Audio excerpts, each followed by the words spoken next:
A man with scars older than most marriages rides a black Harley Road King through freezing Ohio fog every morning before the sun even thinks about rising. His knuckles are tattooed. His leather vest carries the patch of a brotherhood most people cross the street to avoid. His name is Marcus Vale, and he is the most dangerous thing on two wheels in Garfield County. Unless you're his 8-year-old daughter, in which case he's the man who cuts the crusts off your toast and checks under your bed twice before the lights go out. But here's what nobody in that cold little town knew. Someone had been watching his daughter, studying her, learning her name from a backpack tag, timing her recess down to the minute. And by the time Marcus found out, the stranger had already spoken to her 3 times. This is the story of what happened next. And I promise you, it will stay with you long after it ends.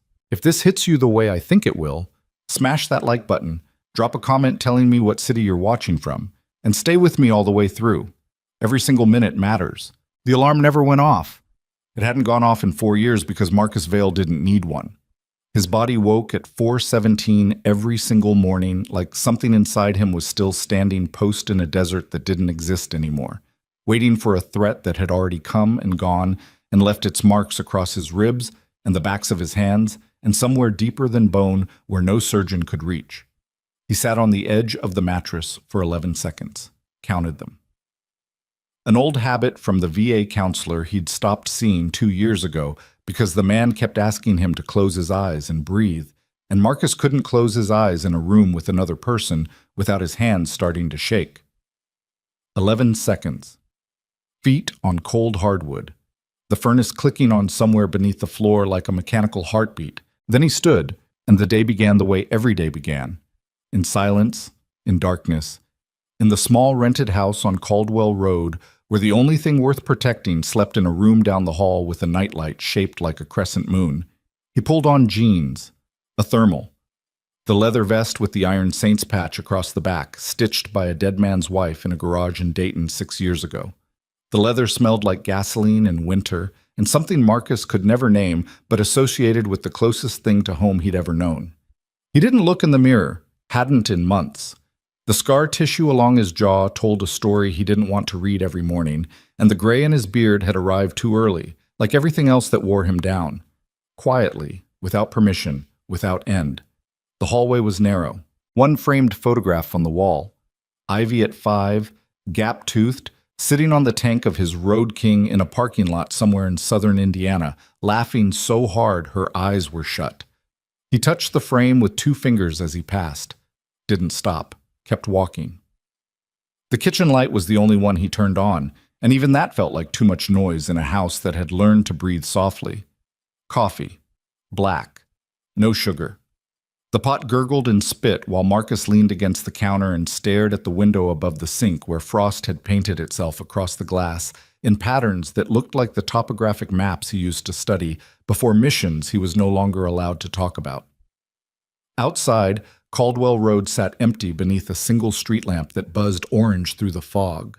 No cars, no people, just cold Ohio darkness pressing against every window like it was trying to get in.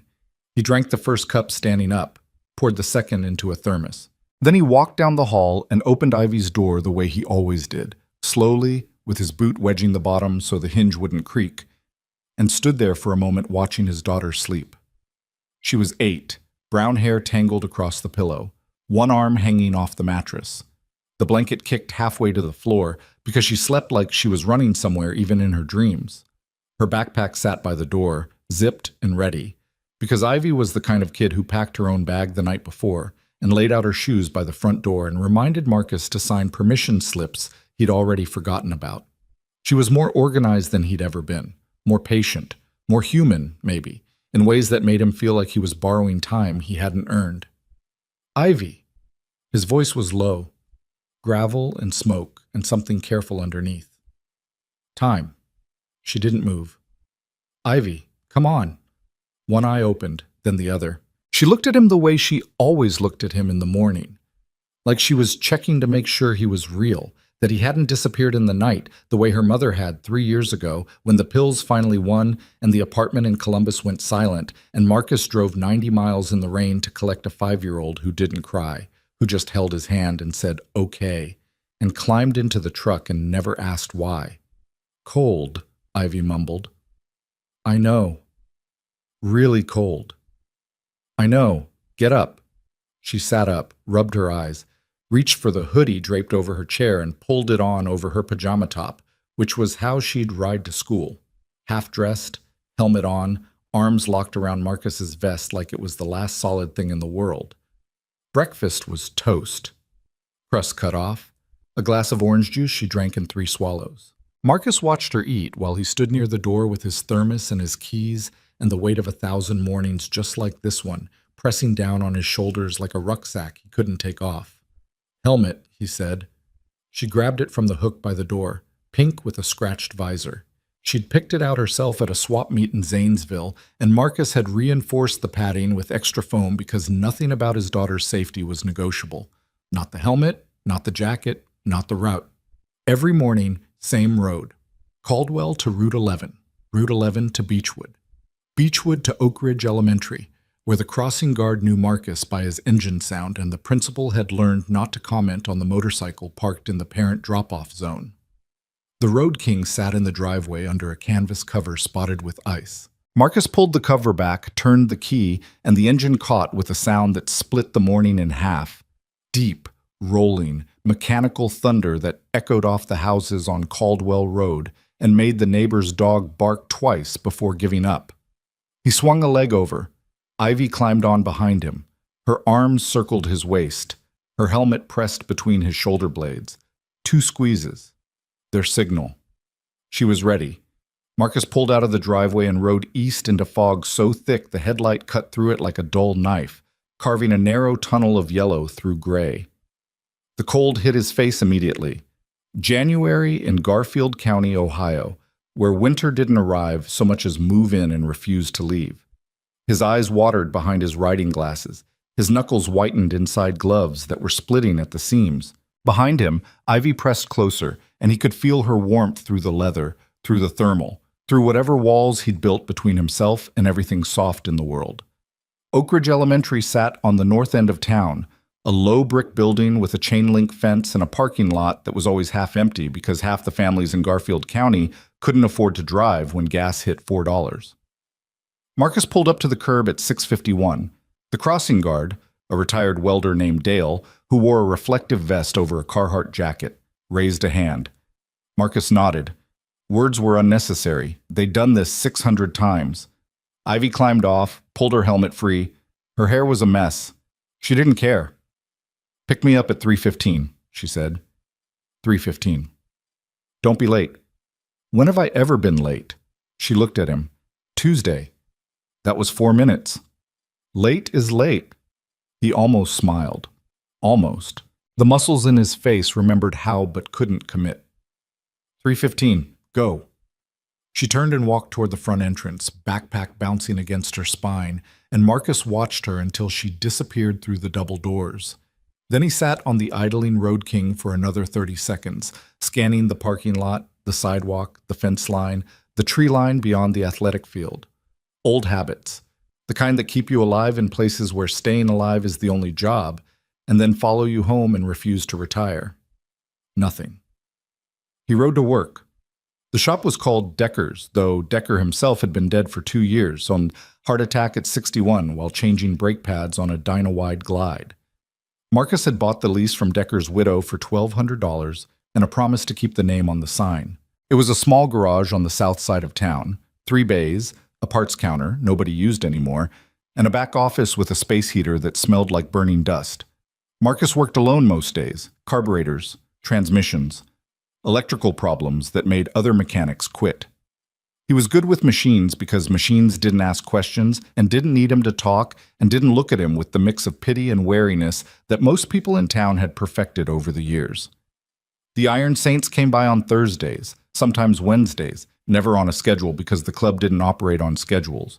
It operated on instinct, on loyalty, on the unspoken understanding that when one of your brothers was drowning, you didn't throw a rope, you jumped in. There were 11 of them in the Garfield County chapter, and every single one carried damage that didn't show on x-rays. Roach, the club president, real name Arthur Purcell, had done 3 tours in Afghanistan and still couldn't sleep without a loaded pistol on the nightstand. Deacon had lost his wife to cancer and his son to foster care in the same year. Whistler hadn't spoken above a whisper since an IED took his hearing in his left ear and most of his faith in anything organized or institutional. They weren't criminals. Marcus needed people to understand that, though he'd stopped trying to explain it years ago. They were men who'd been broken by systems that promised to hold them together, the military, the government, the courts, the hospitals, and who'd found each other in the wreckage and decided that brotherhood wasn't something you were given. It was something you built with your hands, in the cold, with nothing but engine grease and stubbornness, and the kind of love that never learned to say its own name. Marcus was rebuilding a transmission on a 98 Softail when his phone buzzed at 11:47. He didn't recognize the number. Almost let it ring. Then something in his chest, the same instinct that had kept him alive in Fallujah, the same feeling that woke him at 4:17 every morning, made him pick up. "Mr. Vale? This is Patricia Nolan, assistant principal at Oak Ridge Elementary. We need you to come to the school. It's about Ivy." The words hit him like a rifle round to the sternum. Not the meaning. He hadn't processed the meaning yet. But the tone. The careful, practiced, institutional tone that people use when they're about to tell you something they've rehearsed. What happened? It wasn't a question. It was a demand wrapped in a father's voice trying not to crack. Ivy reported an interaction with an unidentified adult near the playground fence during recess. "She's safe, Mr. Vale. She's in the office with our counselor, but we'd like you to come in as soon as possible." He was on the Road King before she finished the sentence. Didn't lock the shop. Didn't turn off the lights. Didn't grab his jacket. He rode through town in a thermal shirt and his leather vest with freezing rain spitting against his face and his hands gripping the handlebars so hard the tendons in his forearms stood out like cables. The engine screamed beneath him. The speedometer climbed past numbers he shouldn't have been hitting on residential streets. He didn't care. Every red light was an enemy. Every slow driver was an obstacle. Every second between him and his daughter was a second too many. Because Marcus Vale knew something that most people in Garfield County didn't know. Something he'd carried for 23 years like a stone sewn into the lining of his chest. When he was 14, his little sister Lena had come to him 3 times in 1 week and told him someone was following her. A man near the bus stop. A car that slowed down. Footsteps behind her on the walk home from the library. Marcus had been 14 and angry and consumed by the kind of adolescent selfishness that mistakes someone else's fear for an inconvenience. He'd told her she was imagining things, told her to stop being dramatic, told her to grow up. 3 days after the 3rd time she asked for help, Lena disappeared for 47 minutes. 47 minutes. The police found her in a parking garage 6 blocks from their house, sitting on a concrete stairwell, shaking so hard her teeth were clicking. She never told anyone what happened during those 47 minutes. Not the police, not their parents, not Marcus. She carried it into adulthood, and then into a marriage that didn't survive it, and then into a silence so complete that Marcus hadn't heard her voice in 4 years. He never forgave himself, not for the 47 minutes, for the 3 times she asked and the 3 times he didn't listen. Now his daughter was in a school office because a stranger had spoken to her near a playground fence, and every cell in Marcus Vale's body was on fire with a guilt so old and so deep it had become part of his DNA. He pulled into the Oak Ridge parking lot at 11:59 and was through the front doors 12 seconds later. The hallway smelled like floor wax and cafeteria food, and the particular institutional staleness that every school in America shares like a common disease. His boots echoed against linoleum. Teachers in doorways saw him coming, leather vest, iron saint's patch, tattooed knuckles, jaw clenched tight enough to fracture stone, and stepped back. Not because they were afraid exactly, because Marcus Vale moved through space the way a storm moves through a valley. You didn't stand in front of it, you got out of the way and hoped it passed. The main office was at the end of the hall, glass doors, a reception desk. A woman with reading glasses looked up when he walked in, and her expression did that thing Marcus had seen 1,000 times. The quick recalibration from professional smile to guarded assessment, the eyes traveling from his face to the patch to his hands and back again, the silent calculation of threat level that happened in every room he entered. "I'm here for my daughter." "Mr. Vale, of course, she's right through." He was past her before she finished. through the inner door, into a small conference room with fluorescent lights and motivational posters, and a table with 4 chairs, and his daughter sitting in one of them with her hands folded in her lap and her eyes red but dry, because Ivy Vale was 8 years old and had already learned that crying didn't fix things, and silence was cheaper than tears. Marcus dropped to one knee in front of her, put his hands on her shoulders. The calluses on his palms caught against the fabric of her hoodie. "You okay?" She nodded. "Look at me." She looked at him. Brown eyes. Her mother's eyes. The only part of her mother that Marcus could still stand to see. "Tell me," she told him. 3 days. The man had appeared near the playground fence 3 days in a row. Gray cap, torn brown shoes. He stood on the public sidewalk where the chain link ended, right at the edge of school property, where the rules got blurry and the cameras didn't quite reach. The first day, he just watched. The second day, he waved. The third day, today, he spoke. "He said my name," Ivy whispered. "He said, 'Your dad sent me to get you.'" Marcus's hands tightened on her shoulders. Not hard enough to hurt, hard enough for Ivy to feel the tremor running through his fingers like a current looking for ground. "What did you say?" "I said no." "What else?" "I said my dad never calls me Ivy. He calls me Bug." Marcus closed his eyes. The room tilted. Because she was right. He never used her real name, not once in 8 years. She was Bug.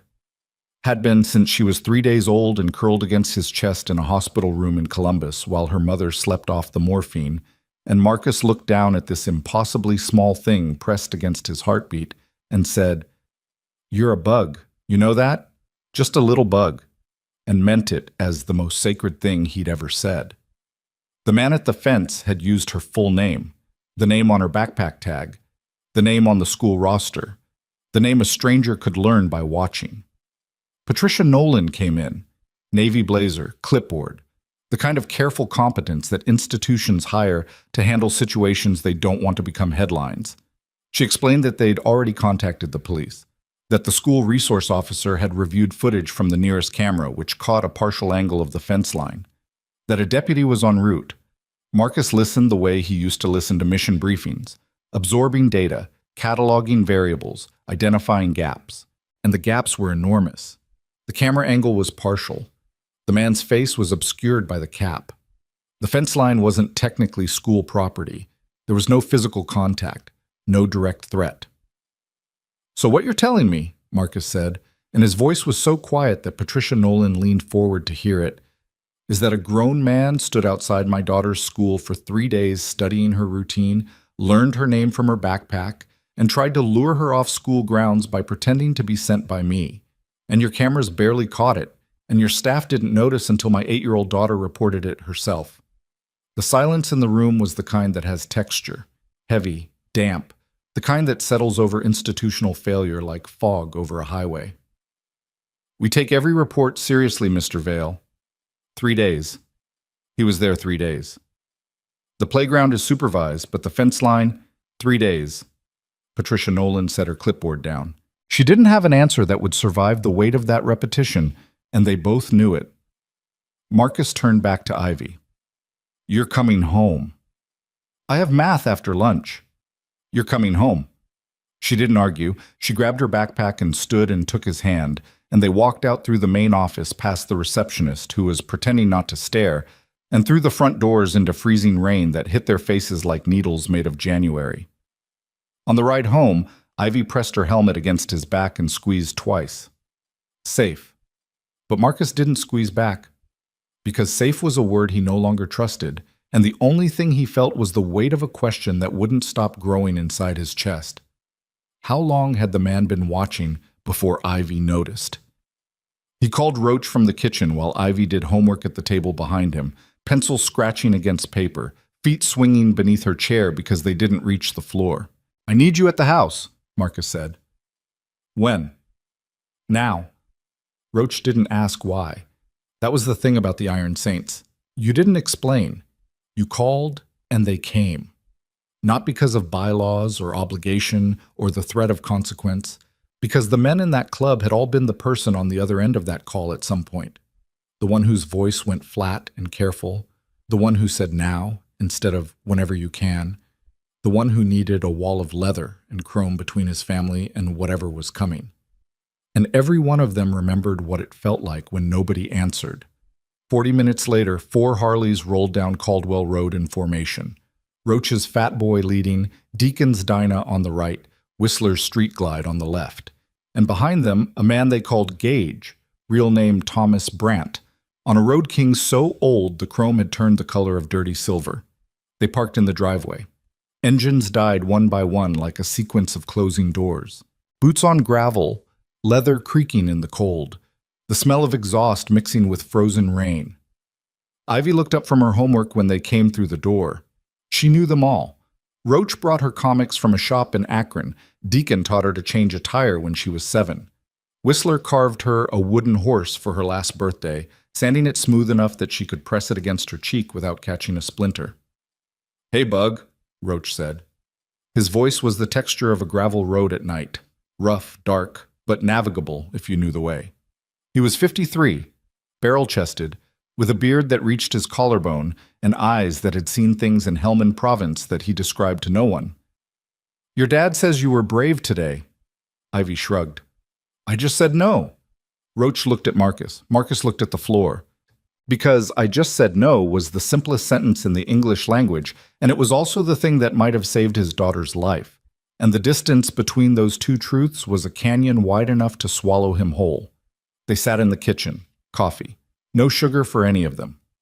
Ivy went to her room with the wooden horse and her math workbook, and Marcus closed the kitchen door and spoke in a voice so controlled it sounded like he was reading coordinates off a map.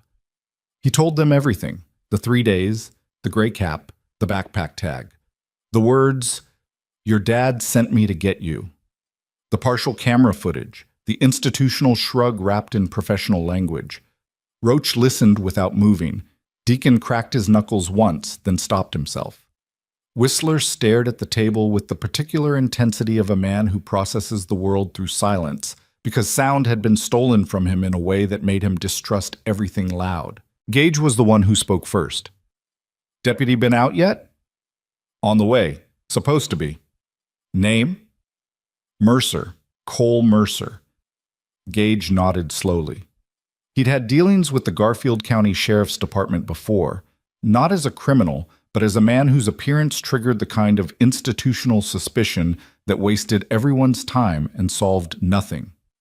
He knew the system, knew its speed, knew its blind spots, knew that a man in a gray cap standing on a public sidewalk hadn't technically broken any law that would make a deputy move faster than paperwork allowed. "They won't do enough," Gage said. It wasn't bitterness. It was arithmetic. Marcus set his coffee down. "I know." The 5 of them sat in that kitchen while the furnace clicked beneath the floor and freezing rain tapped against the windows like something trying to get in. And nobody said what they were all thinking because the Iron Saints didn't waste words on obvious things. They were thinking about the notebook. Not the notebook itself. They didn't know about that yet. But they were thinking about the kind of man who stands outside a school for 3 days and studies a child's routine and learns her name and crafts a sentence designed to sound like safety. They were thinking about patience, about planning, about the particular species of predator that doesn't look like a predator, that wears a gray cap and torn shoes and stands on the right side of a property line and waits. And they were thinking about the 11 other names they didn't know existed yet, written in handwriting that was careful and small, in a notebook tucked inside a sedan parked at a truck stop 17 miles south on Route 9. Deputy Cole Mercer arrived at 5:14. He was young, 30, maybe, clean-shaven. The kind of law enforcement that still believed procedure would protect the things that mattered. He sat in Marcus's kitchen and took notes and asked questions and did everything by the book, and Marcus answered every question while Roach and Deacon and Whistler and Gage sat at the table and said nothing, their silence a wall of leather and scar tissue that Mercer could feel but couldn't name. "We'll increase patrols near the school," Mercer said, "and I'll run the vehicle description through the system." "What vehicle description?" Mercer hesitated. "The school's camera caught a partial plate on a dark sedan parked on Birch Street around the times your daughter described. Partial plate." "It's a start, Mr. Vale." Marcus leaned forward. The kitchen light caught the scar along his jaw and turned it white. My daughter gave you a physical description. She gave you times. She gave you exact words he used. She did your job better than your cameras did. And you're telling me a partial plate is a start." Mercer closed his notebook. He was smart enough to know he was sitting across from a man who could dismantle him physically, and composed enough not to show it. "I understand your frustration. You don't." The word landed like a boot on a hardwood floor. Final. Mercer looked at the four men sitting behind Marcus. Patches, tattoos, scars, silence, and something in his expression shifted. Not fear. Recognition. The understanding that he was in a room full of men who had spent decades watching institutions fail the people they were supposed to protect, and who had very specific ideas about what happened when the system's response was a partial plate and increased patrols. "I'll call you when I have something," Mercer said. He left. The kitchen door closed. Outside, his cruiser pulled away from the curb, and Marcus stood at the window watching the taillights dissolve into fog. "He'll try," Roach said from the table. "Trying's not enough." "No," Roach agreed. "It's not." Marcus didn't sleep that night. He sat in the hallway outside Ivy's room in the dark, his back against the wall, his knees drawn up, his hands resting on his thighs. The house was quiet. The furnace clicked. Wind pushed against the windows. Somewhere outside, a dog barked twice and stopped. He listened to his daughter breathe through the closed door. Slow, steady, the rhythm of a child who trusted the world enough to sleep, who didn't know yet how much of that trust was built on a man sitting in a hallway with his fists clenched and his eyes open, and 23 years of guilt sitting in his chest like a bullet that never exited. At 2:40 in the morning, his phone lit up. A text from Roach. "Gage found something. Route 9, truck stop. Same sedan. Come now." Marcus stood, checked Ivy's room. Still sleeping, still breathing, still holding the wooden horse Whistler had carved. He called Deacon's wife, who lived 4 streets over, and who understood without explanation that sometimes a father had to leave his child with someone he trusted in the middle of the night because the world demanded things that couldn't wait for daylight. She was at the house in 11 minutes. Marcus kissed Ivy's forehead without waking her, zipped his vest, and walked into the frozen dark where his road king waited like a black animal crouched in the driveway. The engine turned over. The sound split the neighborhood in half. He rode south toward Route 9, toward the truck stop, toward whatever Gage had found in the dark. And somewhere in that sedan, parked beneath a broken light at the far edge of a gravel lot where long-haul truckers slept and no cameras reached, a notebook sat on the passenger seat. 12 names, 4 states, detailed notes on routines, schedules, and entry points. Ivy's name was 8th on the list.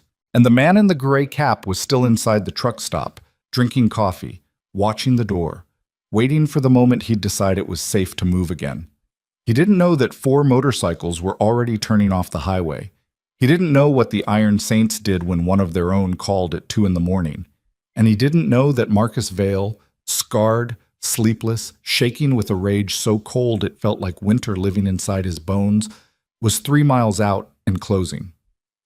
What happened next at that truck stop would change everything.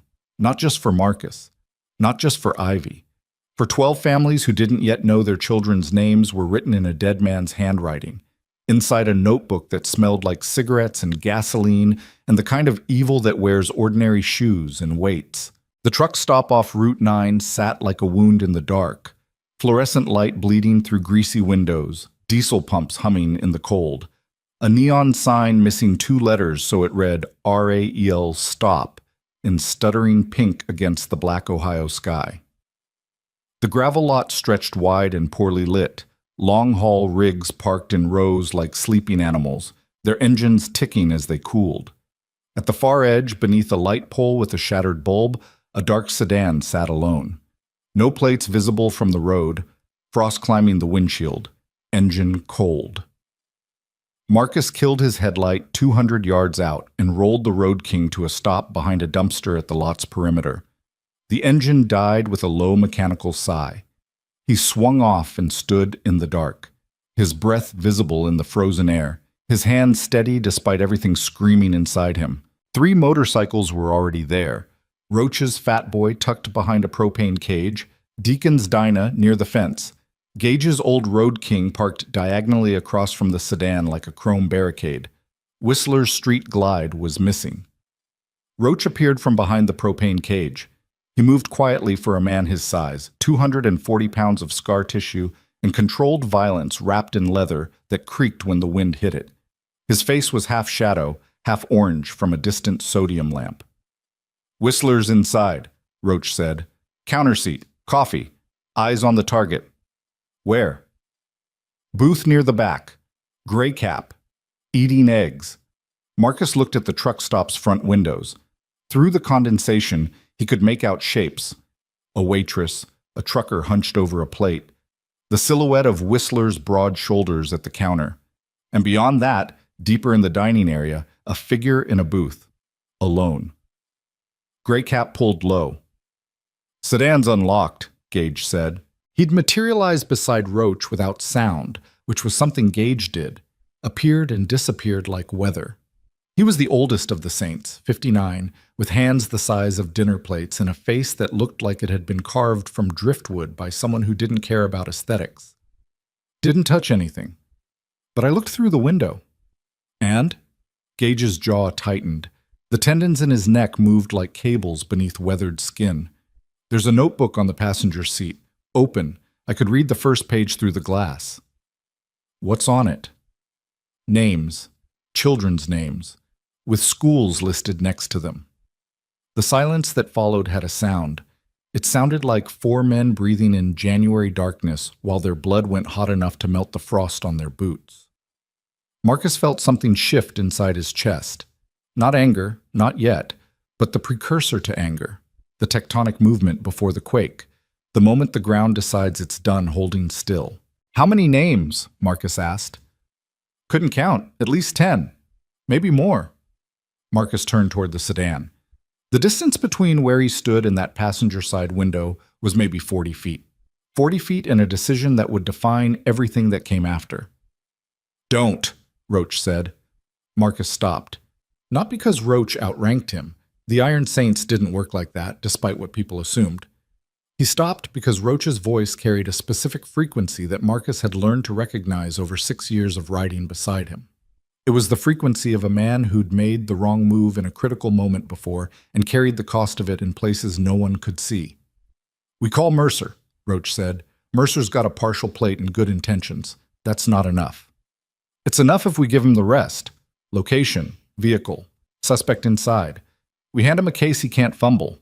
And if the guy walks before Mercer gets here, if he finishes his eggs and drives to the next state and finds the next kid on his list?" Roach didn't answer immediately. He pulled a cigarette from his vest pocket, the motion practiced, almost ceremonial, and lit it with a Zippo that clicked shut like a period at the end of a sentence. The flame caught the deep lines around his eyes, the faded tattoo on his left hand that read, "Remember" in block letters across the knuckles. He inhaled, exhaled. The smoke curled upward into frozen air and disappeared. "I know what you want to do," Roach said quietly. "I know exactly what you want to do because I want to do it too. Every man here does. But we do it wrong, and that notebook becomes inadmissible. We do it wrong, and this animal walks on a technicality. We do it wrong, and your daughter watches her father get dragged out in handcuffs, and that becomes the story she tells instead of the one where she was brave." Marcus stared at him. The scar along his jaw caught the distant light and turned white.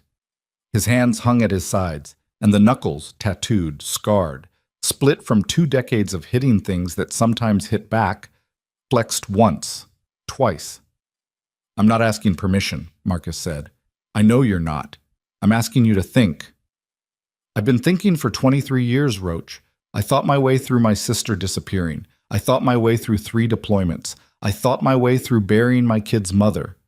Thinking is the thing I do instead of acting, and every time, every single time, the thinking costs more than the doing would have." Roach took another drag. Let it out slow. "This isn't Fallujah. This isn't your sister. This is your daughter, and she's safe at home right now because she did something extraordinary, and you don't get to burn that down because your ghosts are louder than your judgment tonight." The words landed. Marcus felt them hit somewhere behind his sternum, in the place where the old guilt lived alongside the new fear. And for a moment, the two sensations collided so violently he couldn't tell them apart. His sister's face at 14, Ivy's face at 8. The same eyes, the same quiet terror wrapped in words that begged to be believed. "Call Mercer," Deacon said from somewhere behind them. His voice was rust and gravel, the voice of a man who'd spent 2 years fighting family court for custody of a son he was never awarded. "Give him what we've got. If the guy moves before Mercer gets here, we follow. We don't engage, we just follow." Marcus looked at Deacon, then at Gage, then at the truck stop windows where Whistler sat drinking coffee with his bad ear toward the room, which meant his good ear was aimed at the booth, where a man in a gray cap was eating eggs at 3 in the morning, 17 miles from a school where he'd tried to lure an 8-year-old girl. "Fine," Marcus said. The word tasted like copper. "Call him." Roach made the call. Mercer answered on the 4th ring. Not bad for 3 a.m. And Roach gave him the information in clipped, military-style sentences that left no room for misunderstanding. Location. Vehicle description. Suspect description. The notebook visible through the car window. 20 minutes, Mercer said. Maybe less. Stay put. Stay put. Marcus leaned against the propane cage and closed his eyes. The cold pressed against his face like a hand made of ice. Inside his chest, 23 years of failure ran on a loop. Lena's voice saying, "Someone's following me." His own teenage dismissal. The 47 minutes that erased whatever version of his sister existed before and replaced her with someone who couldn't be in a room with closed doors. He'd carried that weight through basic training, through Iraq, through Afghanistan, through a marriage that collapsed under the accumulated debris of a man who couldn't stop protecting everyone except himself.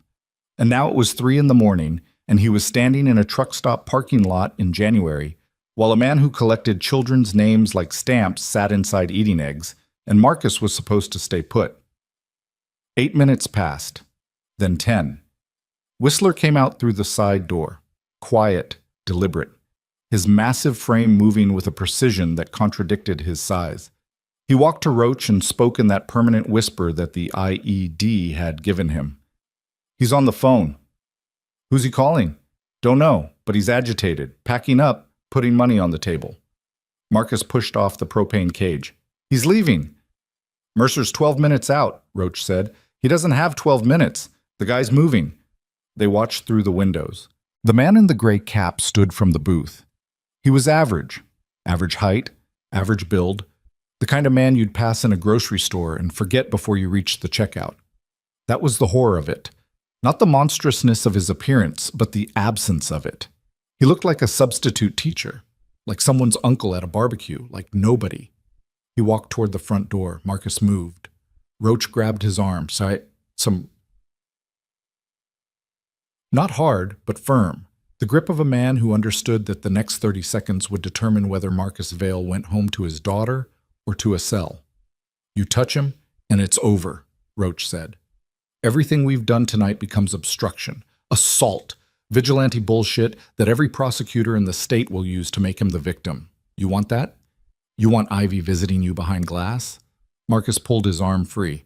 Not violently. With the controlled force of a man who was choosing, moment by moment, not to become the thing that people already assumed he was. The truck stop door opened. The man stepped into the cold. He was wearing a jacket Marcus hadn't been able to see through the window. Dark green, nylon, the kind you buy at a surplus store for $19.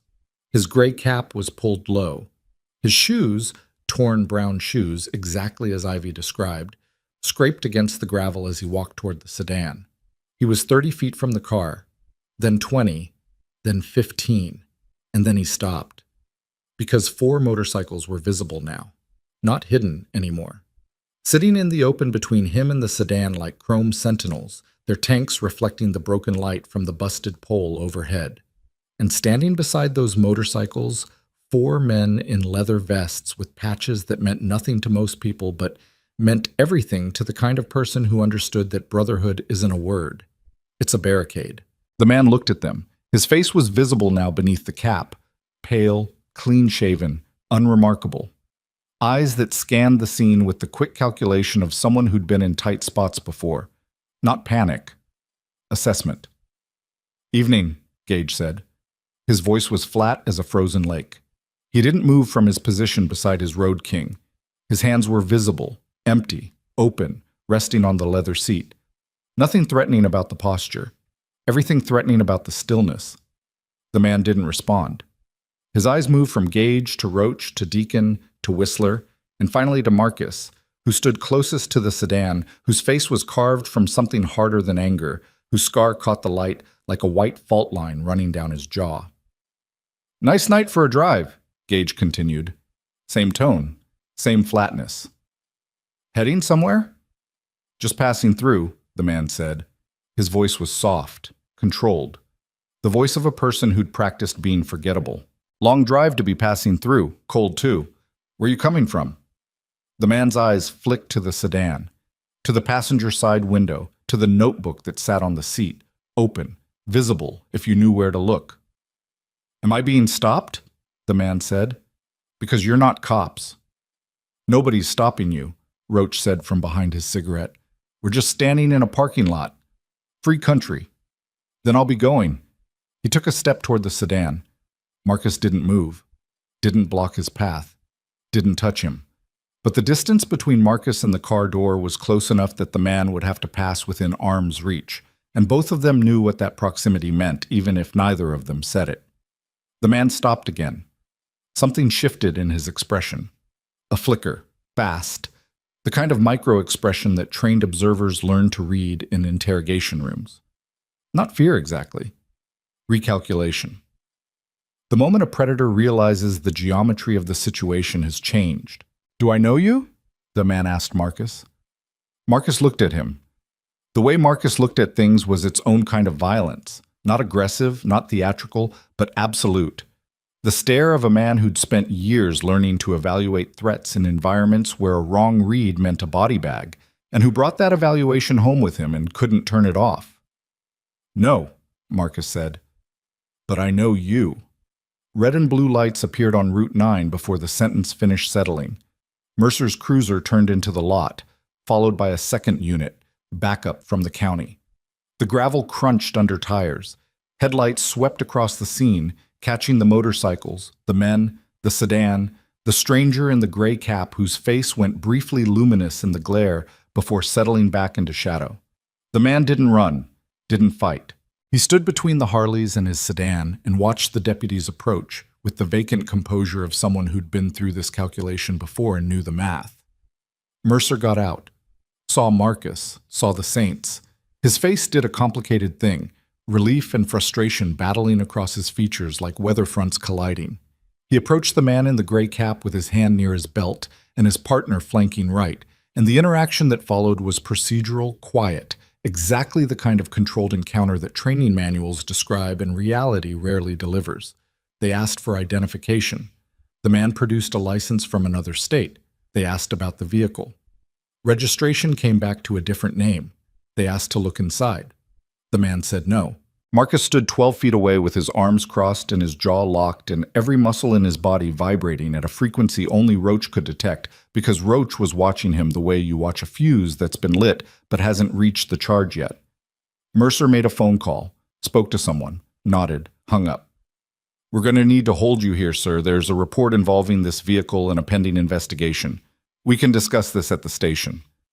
The man's composure didn't break, but something behind his eyes changed. A door closing, a shade dropping, the moment a person retreats behind whatever wall they've built between themselves and consequence. He went with the deputies. Hands visible, steps measured, no resistance. Marcus watched the cruiser pull away. The tail lights shrank to red pinpoints and then disappeared around the bend in Route 9, and the truck stop parking lot was quiet again except for the diesel pumps humming and the wind cutting through the lot like something with edges. "You did right," Deacon said, standing beside him now, close enough that their shoulders nearly touched. "You know that." "I don't know anything right now." "You let the system work." "The system didn't find him. We did. Gage did. Whistler did. My 8-year-old daughter did. The system was sleeping." Deacon didn't argue. There was nothing to argue.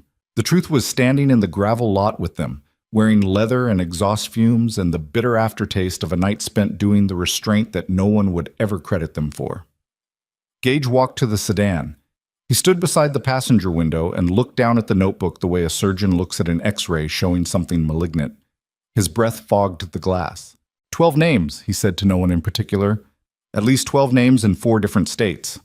Don't touch it, Roach said. Let Mercer come back for it. I'm not touching it. I'm reading it. Silence. The wind. The pumps. Somewhere inside the truck stop, the waitress refilled a coffee pot, and the sound of liquid hitting glass carried through the walls like a small, ordinary thing happening in a world that had just shown its teeth. Marcus turned away from the sedan. He walked to his Road King and sat on it without starting the engine. The seat was cold. The chrome was cold. Everything was cold except the place inside his chest where 23 years of guilt had been replaced. Not eliminated, replaced. By something he couldn't name. Not relief. Relief implies an ending, and this wasn't over. Not satisfaction. Satisfaction implies accomplishment, and Marcus hadn't accomplished anything except standing in a parking lot and not doing the thing every cell in his body demanded. Roach sat on the propane cage and smoked. His 3rd cigarette since they'd arrived. The cherry glowed orange in the dark, a tiny controlled fire in a night full of barely controlled ones. You were right, Marcus said without looking at him. About what? The notebook. If I'd gone inside. If I'd touched him. You'd be in the back of that cruiser right now instead of him. And your daughter would wake up to an empty house. Marcus closed his eyes. Ivy's face. Brown eyes. Her mother's eyes. In a face that was entirely her own. The way she said, late is late, with the deadpan authority of a federal judge. The way she squeezed twice. Roach. Yeah. There's 12 names in that notebook. I heard. 12 kids, 4 states. That means I know what it means. That means he's done this before. That means somewhere out there are families who don't know. Kids who... Marcus stopped. Not because he ran out of words, but because the words he had left were the kind that break things when you say them out loud. Windows, composure, the thin membrane between the man you are and the man you could become if you stopped holding on. They sat in the dark. 5 men, 4 motorcycles, 1 empty sedan with a notebook full of children's names, and somewhere south on Route 9, in the back of a county cruiser, a man in a gray cap stared through the cage partition with eyes that showed nothing, because men like him learned early how to be nothing, how to disappear into ordinariness, how to walk through the world looking like someone's neighbor while carrying a notebook that proved they were something else entirely. Marcus's phone buzzed at 4:22, Deacon's wife. Ivy's still sleeping. Take your time. Take your time. As if time were something Marcus had. As if time hadn't been the weapon used against his sister, against Ivy, against every child whose name was written in that notebook in handwriting that probably looked normal, probably looked like grocery lists or reminder notes, probably looked like nothing at all. He started the Road King. The engine turned over and the sound was the same as always. Deep, rolling, the mechanical heartbeat that had become his actual heartbeat somewhere between his 3rd deployment and his daughter's 1st birthday. He let it idle. The vibration traveled through the frame and into his hands and up his arms and into the place where his thoughts lived. And for a moment the vibration was louder than the fear and the guilt and the rage, and that was enough. Roach finished his cigarette, ground it under his boot, stood. Go home, brother. Be there when she wakes up. Marcus nodded, pulled out of the lot, rode north on Route 9 with the wind hitting his face like a wall of frozen needles. The road was empty. The sky was black. The trees along the highway stood like skeletal witnesses to something they couldn't describe. He was 2 miles from Caldwell Road when his phone buzzed again. Not a call. A text. From Mercer. He pulled over, read it in the glow of his screen while the engine idled beneath him and exhaust rose into the dark like a ghost leaving a body. Suspect identified, Warren Boyd Lester. Outstanding warrants in Pennsylvania and West Virginia. Notebook confirmed, 12 names, 4 states. Your daughter is name number 8. FBI field office contacted. This is bigger than Garfield County. Call me at 0800. Marcus read it twice. Then a 3rd time. The words didn't change. 12 names, 4 states, FBI. He put the phone away, sat on the bike. The engine rumbled. The cold pressed in. His daughter was number 8, meaning 7 came before her. 7 children in 3 other states whose parents might or might not have noticed. 7 families where a man in a gray cap had stood near a fence or a bus stop or a playground and watched and waited and done whatever came next in the notebook after the name and the school and the routine. Marcus had no way of knowing, sitting on the shoulder of Route 9 at 4:30 in the morning with ice forming on his eyelashes and his heart beating like a fist inside his ribs, what those 7 entries contained. Whether they were plans or records, whether they were things that hadn't happened yet or things that already had. But he knew, with the certainty of a man who'd failed once before, who'd let a 14-year-old's dismissal cost his sister 47 minutes that became a lifetime, that Ivy had stopped something, that her voice, her 8-year-old voice saying, "I said no, and my dad never calls me Ivy," had interrupted a pattern that stretched across state lines and school districts and the quiet, ordinary spaces where children are supposed to be safe, but sometimes aren't. He rode home, parked in the driveway. The house was dark except for the nightlight in Ivy's room and the kitchen light he'd left on hours ago. Deacon's wife was asleep on the couch with a blanket pulled to her chin. Marcus covered her with a second blanket from the closet and walked down the hallway and opened Ivy's door. She was sleeping, same position, one arm off the mattress. Blanket kicked to the floor. The wooden horse from Whistler clutched against her chest. He sat on the floor beside her bed, put his back against the wall, pulled his knees up, and he sat there in the dark listening to her breathe, and the sound was the only evidence he needed that tonight had gone right, that the system had worked. Not because the system was good, but because the people inside it, the broken ones, the patched-together ones, the ones who rode Harleys and wore leather and carried damage that no institution had ever successfully treated, had chosen to hold the line instead of crossing it. His phone buzzed one more time, a text from Roach. "Meeting tomorrow, full chapter. The notebook changes things. This isn't over." Marcus read it, didn't respond. Set the phone on the floor beside him, closed his eyes. Not over. 2 words that meant everything and promised nothing. Because somewhere in a county lockup, Warren Boyd Lester was sitting in a holding cell with the particular patience of a man who'd been caught before and released before, who understood the architecture of the legal system the way a locksmith understands tumbler pins. Not to build locks, but to open them. And somewhere in a notebook now sealed in an evidence bag, 11 names waited. 11 children who didn't know their routines had been cataloged. 11 families sleeping through a night that felt ordinary, but wasn't. And something else. Something Marcus didn't know yet, but would learn in 14 hours, when Mercer called him not at 8, but at 6:12, with a voice that had lost its professional composure entirely. 3 of the 12 names in the notebook had lines drawn through them, crossed out. Not because the plans had been abandoned, because they'd already been completed. And one of those 3 children, a 9-year-old girl from Westmoreland County, Pennsylvania, had been missing for 11 days. The phone on the floor beside Marcus would ring at 6:12 in the morning, and when he answered it, everything he thought he understood about the scope of what his daughter had stumbled into would collapse like a bridge with rotten foundations, and the Iron Saints would face a choice that no brotherhood, no code, no amount of leather and loyalty could make simple. But for now, for this one suspended hour between night and dawn, Marcus sat on the floor beside his daughter's bed and listened to her breathe and held himself still, because stillness was the only act of courage left, and because somewhere inside the wreckage of his chest, in the place where guilt and love had fused into something he couldn't separate, a voice that sounded like his sister's whispered the only truth that mattered. She spoke, and someone listened, and this time it was enough. But the morning was coming, and what the morning carried would make tonight feel like mercy. The phone rang at 6:12. Marcus was still on the floor beside Ivy's bed, his back against the wall, his knees drawn up, his eyes open in the gray half-light of a morning that hadn't fully committed to arriving. The ringtone cut through the silence like a blade through fabric, sudden, clean, irreversible. He grabbed the phone before the second ring because Ivy was still sleeping and because something in the vibration pattern felt different, felt urgent, felt like the kind of call that changes the temperature of a room before you even answer it. "Vale, it's Mercer." The deputy's voice was wrong.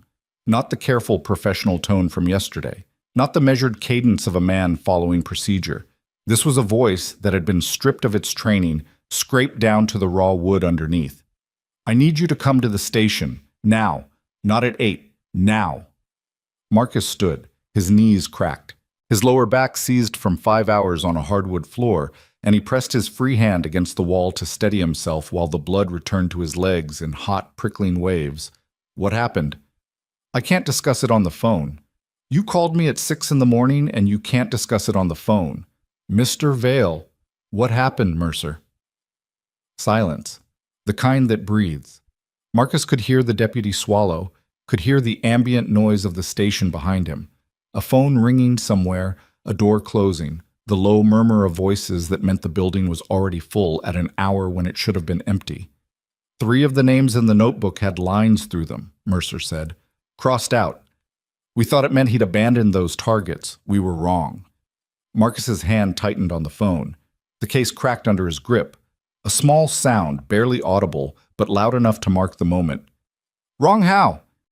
"One of those 3 children has been missing for 11 days. A 9-year-old girl, Westmoreland County, Pennsylvania. The FBI is here. They want to talk to you about Ivy's interactions with the suspect. They want a timeline. They want everything." Marcus looked at his daughter, still sleeping, one arm hanging off the mattress. The wooden horse pressed against her chest, the crescent moon nightlight casting its pale glow across her face, and in that light she looked impossibly young, impossibly fragile, impossibly close to the edge of something she didn't even know existed.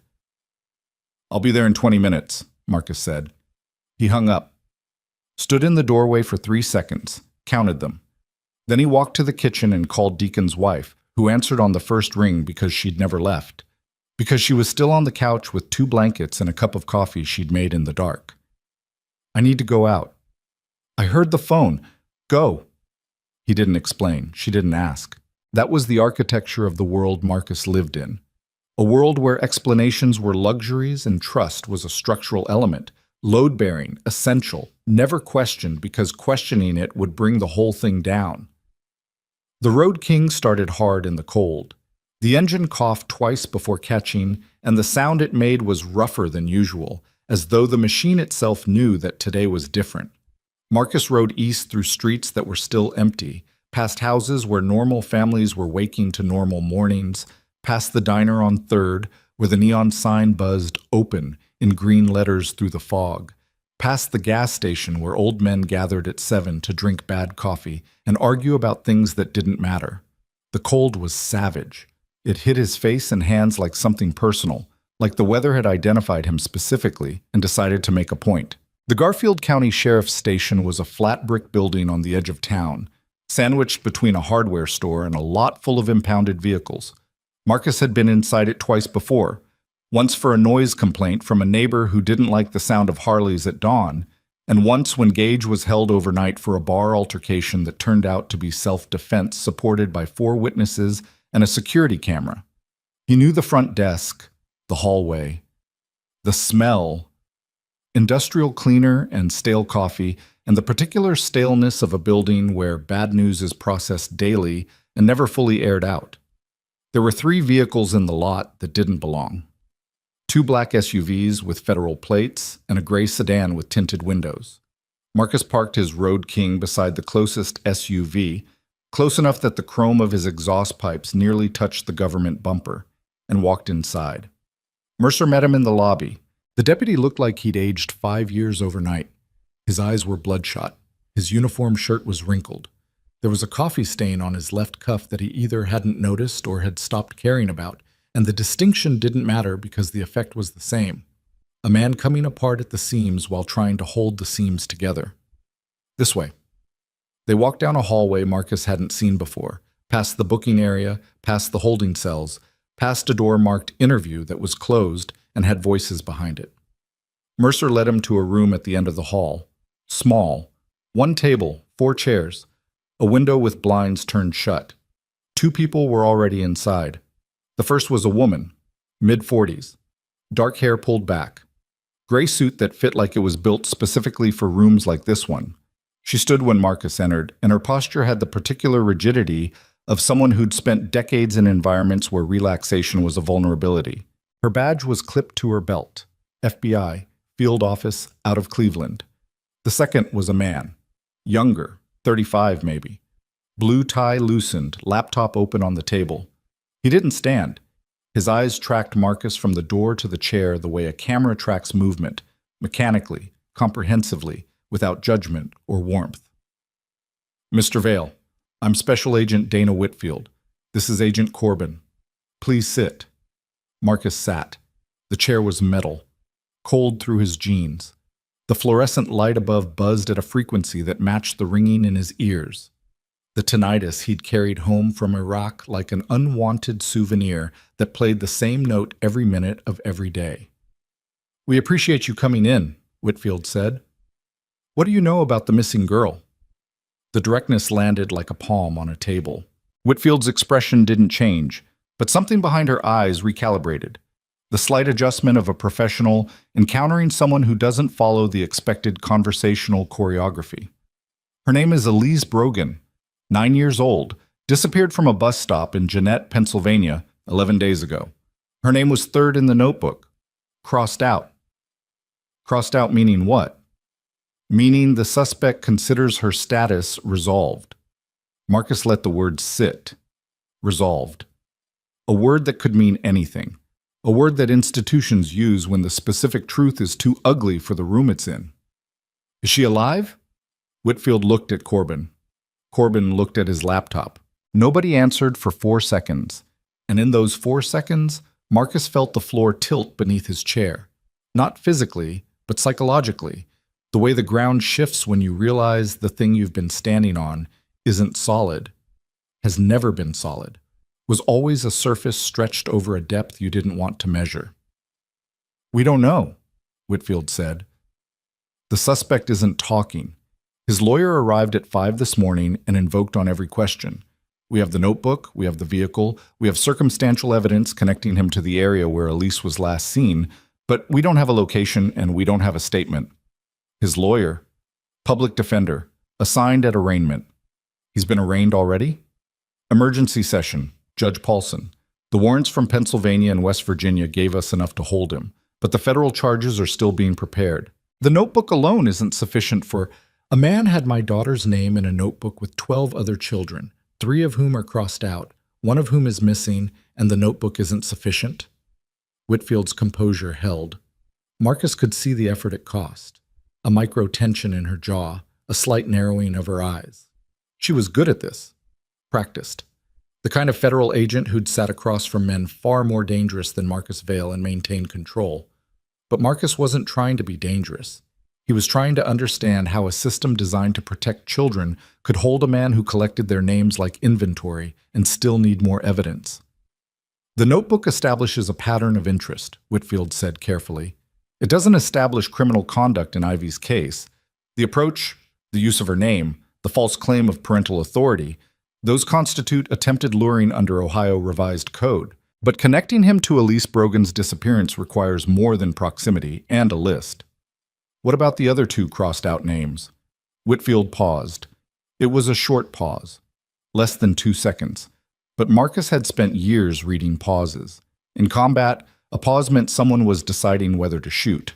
In an interrogation room, Ted, because that's what this was, even if they called it an interview, a pause meant someone was deciding how much truth the room could hold. One is a 7-year-old boy from Charleston, West Virginia, reported missing 14 months ago. Case went cold after 6 weeks. The other is an 11-year-old girl from Altoona, Pennsylvania, reported missing 2 years ago. Marcus's hands were on the table. He watched them as if they belonged to someone else. The scarred knuckles, the tattoos fading to blue-gray, the tendons visible beneath skin that had been weathered by decades of engine grease and cold wind, and the particular abrasion of holding yourself together when everything inside you wants to come apart. His hands were shaking, not visibly. Not enough for Whitfield or Corbin to see. But he could feel it, a tremor running through the metacarpals like a current through wire, the physical manifestation of a fear so large it couldn't be expressed through normal channels and had to leak out through bone. 3 children. 3 crossed-out names. 1 missing 11 days, 1 missing 14 months, 1 missing 2 years. And Ivy, his bug, The kid who said late is late and squeezed twice and slept with a wooden horse was number 8 on a list that suddenly looked less like a plan and more like a ledger. I want to see him, Marcus said. That's not possible. I'm not asking to talk to him. I want to see him. Through the glass. I want to see the man who had my daughter's name in a book with 3 missing children. Mr. Vale, you called me here to help with your timeline. I'm here. I'll give you everything you need. But I want to see him first. Whitfield studied him. The assessment was professional, thorough. The kind of evaluation that takes in posture and hand position and vocal tone and eye contact and renders a judgment in under 5 seconds. Whatever she saw, it passed. 2 minutes. Observation window only. You don't speak. You don't knock. You don't react. Fine. She led him down the hallway, past the interview room where voices still murmured behind a closed door, past a break room where 2 agents in shirt sleeves looked up from laptops and immediately looked back down, to a door with a small window, not a mirror, just glass, that looked into a holding area. Warren Boyd Lester sat on a metal bench in a cell with his hands in his lap and his back against the cinder block wall. He was wearing the same clothes from the truck stop, dark green jacket, gray cap removed now, sitting on the bench beside him. Without the cap, his face was fully visible for the first time, and Marcus studied it the way he used to study terrain maps, searching for landmarks, for contours, for anything that would explain the geography of a thing. And the face told him nothing. That was the worst part. The face was unremarkable. Thin lips, receding hairline, glasses with wire frames that sat slightly crooked on a nose that had been broken once, maybe twice. He could have been a librarian, an accountant, the guy who bags your groceries at the store on the corner and asks if you found everything okay. There was nothing in his features that said predator, nothing that said monster, nothing that signaled the presence of a notebook with 12 children's names and 3 lines drawn through 3 of them like items completed on a task list. Lester sat perfectly still. His breathing was even. His eyes were open but unfocused, directed at the opposite wall with the blank patience of a man who is waiting, not anxiously, not fearfully, but with the settled composure of someone who understood that waiting was a skill, that time was a tool, that the system processing him was made of humans, and humans made mistakes, and mistakes created openings. Marcus watched for 90 seconds, didn't speak, didn't knock, didn't react visibly. But inside the leather and the scar tissue and the 23 years of guilt that had calcified around his heart like plaque around an artery, something fundamental shifted. Because Marcus had looked at dangerous men before, had looked at men who wanted to kill him in places where killing was the local industry. And those men had something in their eyes, rage or ideology or desperation or the particular madness that combat manufactures in people who weren't built for it. You could see it, you could read it, you could prepare for it. Lester had none of that.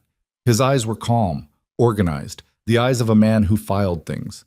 Marcus turned away from the window, walked back to the interview room, sat down, gave Whitfield and Corbin everything they asked for, the timeline of Ivy's reports, the description of the man, the exact words he'd used, the truck stop, the notebook, the Iron Saints involvement. He spoke for 40 minutes without stopping, and his voice was level and precise and completely disconnected from the chaos running through his body like voltage through a transformer. When it was done, Whitfield closed her notebook. Mr. Vale, I want to be direct with you. The next 72 hours are critical. If Elise Brogan is alive, and that's an if, the clock is against us. Lester isn't talking. His lawyer is experienced enough to know that silence is the strongest play. The forensic team is processing the vehicle, the notebook, and his phone records, but these things take time. How much time? Days, maybe a week for the phone records. The girl's been missing 11 days. I'm aware of that, Mr. Vale. Marcus stood. The chair scraped against the floor. A sound like a match striking. Then you don't have a week. He left the station. The morning had arrived while he was inside. Gray, flat, the color of dishwater. The fog had lifted enough to reveal the town in its entirety, which wasn't much. A main street, a hardware store, 2 bars, a diner, a school, and the slow accumulation of quiet decay that defines small Ohio towns that the world forgot to maintain. Marcus sat on his Road King in the parking lot and stared at the building and felt something he hadn't felt in years. Not anger. Anger was familiar, manageable, a fuel he'd been burning since adolescence. This was different. This was the sick, weightless sensation of standing at the edge of a well and looking down and seeing no bottom. The understanding that the thing he'd stumbled into, the thing Ivy had stumbled into by saying no to a man at a fence, was not a local problem. Not a Garfield County problem. Not even an Ohio problem. It was a map. 12 pins, 4 states, 3 already pulled. He called Roach. Meeting now. Full chapter. Not Thursday. Not Wednesday. Now. Roach didn't argue.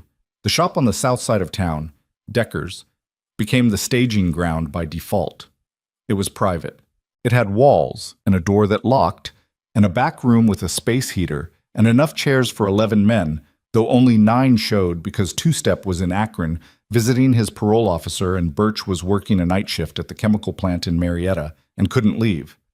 They arrived in 1s and 2s, engines rumbling down the alley behind the shop, boots on concrete, leather vests carrying the cold inside with them.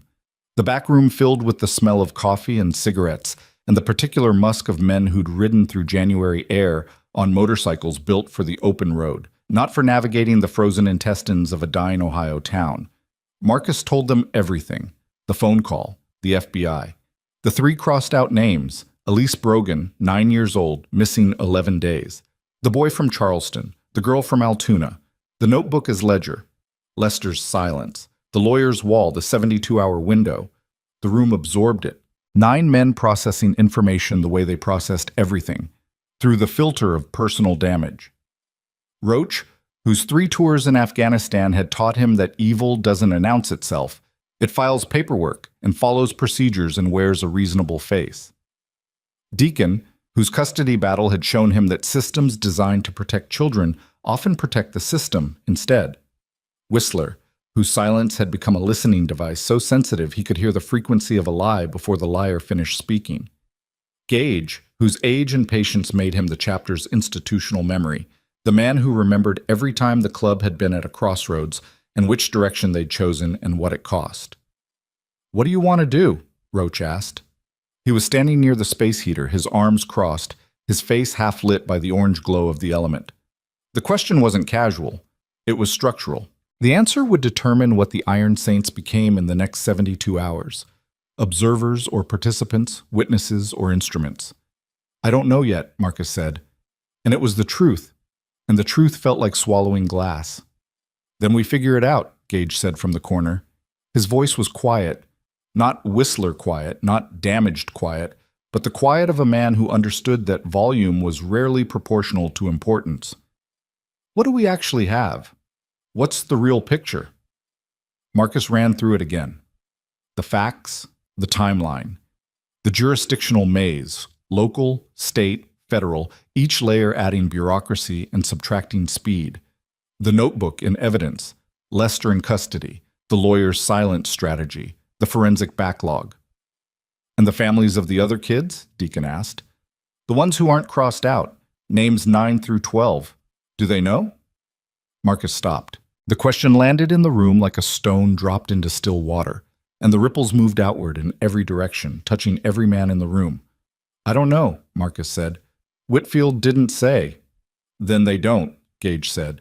"FBI doesn't notify until they've built a case. Those families are sleeping right now. Their kids are going to school, and they don't know their names are in a book in an evidence bag in a county lockup in Ohio." The silence that followed was architectural. It held weight. It had angles and load points and the particular tension of a structure being asked to support more than it was designed for. "We can't tell them," Roach said.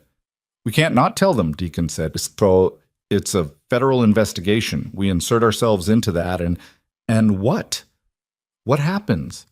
We go to a parent's door and tell them their kid's name is on a predator's list, and we get, what, arrested for caring? You get arrested for interfering with an investigation. You get arrested for compromising evidence. You get arrested because the system doesn't distinguish between helping and obstructing when the helpers are wearing patches and riding Harleys." The room heated. Not from the space heater. from the particular friction generated when men who operate on instinct collide with men who understand consequences. Marcus could feel it, the pressure building, the temperature climbing, the brotherhood approaching the fault line that exists inside every organization built on loyalty. The moment when loyalty to each other conflicts with loyalty to the right thing. "There's something else," Marcus said. Every head turned.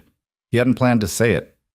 Hadn't planned to open this door because opening it meant stepping through it, and the room on the other side was dark and he couldn't see the floor. But the weight of it had been sitting in his chest since the interview room, since Whitfield's careful language and Corbin's silent observation, and the particular way the FBI agents had looked at each other when Marcus described the Iron Saint's presence at the truck stop. "Whitfield asked me about the club," Marcus said, "not just last night. The club in general, how long I've been a member, who the other members are, whether the club has had any prior interactions with law enforcement." The room changed. The air changed. 9 men shifted in their seats or against the walls they were leaning on, and the shift was subtle. A tightening, a recalibration, the collective adjustment of men who understood that questions about the club weren't informational. They were foundational. They were the bricks you lay before you build a case. "She's looking at us," Roach said. Not a question. "She's looking at everything. But yeah, she asked about the truck stop, how we found the sedan, how Gage knew to look, whether we had any contact with Lester before the deputies arrived." "Did you tell her?" "I told her the truth. We found the car. We called Mercer. We waited. That's what happened." "And she believed you?" Marcus looked at Roach, the scar along his jaw, the tattoos on his knuckles, the Iron Saint's patch on his vest, and he understood, with the cold clarity of a man who'd been on both sides of an institutional lens, that the truth wasn't the issue. The issue was who was telling it. A biker club that happened to find a predator's car at 3 a.m, even a biker club that did everything right, that called the law, that waited, that didn't touch the suspect, was a narrative that law enforcement would examine under a microscope, because the default assumption was that men who looked like them didn't do things for the right reasons. "She's going to pull our records," Gage said from the corner. His voice was flat, factual, the voice of a man who'd been through this before. Every traffic stop, every bar fight, every time any of us has been in a database, she's going to build a picture, and the picture is going to look like what they always want it to look like. "We didn't do anything wrong," Deacon said. "Doesn't matter. We're the wrong people doing the right thing. That's always been the problem." Marcus pressed his palms against the table. The surface was cold metal, scarred with tool marks and oil stains, and the sensation grounded him the way the Road King's handlebars grounded him, a physical anchor in a world that was spinning faster than he could track. "Listen to me," he said. "All of you. There's a 9-year-old girl missing in Pennsylvania. 11 days. Every hour we spend worrying about how the FBI sees us is an hour that kid doesn't have. I don't care about our records. I don't care about Whitfield's questions. I don't care about what the system thinks we are. I care about what we actually are. And what we are is the only group of people in this county who found that car, who identified that man, who did what the cameras and the fences and the supervision policies couldn't do." He paused. The space heater clicked. Wind pressed against the shop's metal walls, and the building groaned like something alive. "But I'm not asking any of you to cross a line. I'm not asking you to break a law. I'm asking you to do what we've always done. Be the wall. Be the thing that stands between the danger and the people who can't defend themselves. If Whitfield wants to look at us, let her look. Let her see exactly who we are. Because who we are is the reason 12 names didn't become 12 tragedies." 8, Whistler whispered from the back of the room. The word was barely audible, pushed through the permanent damage in his throat, but everyone heard it. Marcus looked at him. "What?" 8, not 12. You said 12 names didn't become 12 tragedies, but 3 are crossed out. One girl missing 11 days, the math isn't 12, it's 8, and maybe less. We don't know what the other 2 crossed out names mean. We don't know if those kids are... He stopped. Not because he ran out of words, because the words he had left were the kind that change the atmosphere of a room, that lower the temperature, that make grown men look at the floor and remember that the world they live in produces horrors that operate on schedules and keep records. Marcus's phone rang. Mercer. "Vale, I need you back at the station." What now? Lester's lawyer just made a statement. Not a confession, a condition. A condition for what? For the location of Elise Brogan. He says his client will provide the girl's location in exchange for a reduced charge agreement. But there's a stipulation. Marcus gripped the phone. The room was silent. 9 men watching him, reading his face, processing the information through his expression before he said a word. What stipulation? Lester wants to deliver the information personally, not through his lawyer, not through a written statement. He wants a face-to-face meeting. With who? Whitfield? No. Mercer's voice cracked on the word. A tiny fracture, almost invisible, but Marcus heard it the way Whistler heard frequencies that other people missed. He asked for you, Marcus. By name. He says he'll only tell you where the girl is. The room went airless. Marcus stood in the back of his own shop, surrounded by men who would die for him, and who he would die for, holding a phone that had just delivered a sentence so precisely designed to destroy him that it could only have come from a mind that understood exactly how to weaponize a father's guilt against him. Lester wanted Marcus in the room, not the FBI, not the deputies. Marcus, the father of name number 8, the man whose daughter had stopped his pattern, the man whose face Lester had seen through a truck stop window at 3 in the morning, standing between 4 motorcycles and a notebook full of children. And the price of refusing was a 9-year-old girl missing for 11 days in Pennsylvania winter, where the average overnight temperature was 17 degrees and dropping. I'll be there in 10 minutes, Marcus said. He hung up. Roach was already moving toward him. You're not going in that room. A kid is missing. It's a trap. He's playing you. He saw you at the truck stop and he's using your face as leverage because he knows, Marcus, that a father who almost lost his daughter will do anything to save someone else's child. That's not courage. That's a hook. And you're the fish. Roach, you walk into that room and everything changes. His lawyer will claim coercion, intimidation. A biker with a patch and a personal vendetta sitting across from his client. Every word out of Lester's mouth becomes tainted. Every piece of information becomes fruit of a poison tree. You don't save that girl by going in there. You bury her. Marcus looked at Roach. And for the first time in 6 years of brotherhood, of riding beside each other, of holding the line in moments when the line was invisible and the cost of crossing it was everything, for the first time Marcus felt the space between them not as distance but as fracture.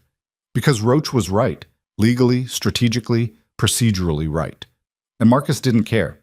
Because somewhere in Pennsylvania, a 9-year-old girl was in a place that a man with wire-rimmed glasses had filed away in his organized mind, and every minute spent being right was a minute that girl spent being gone. I have to go, Marcus said. Brother, listen to me. I heard you. I have to go. He walked out of the back room, through the shop, past the lifts and the tool chests and the softail he'd been rebuilding that now felt like an artifact from a life that no longer existed. He pushed through the front door into January cold that hit him like a verdict. Behind him, Roach's voice carried through the shop's metal walls, muffled but audible. If he goes in there, he's not going as Iron Saints. He's going as a father. And a father in that room with that man is a weapon Lester's lawyer will use to blow this entire case apart. Marcus swung onto the Road King, started the engine. The sound split the morning, and for one moment, one held breath between the ignition and the throttle. He sat still and felt the full weight of what he was about to do. Not the physical act.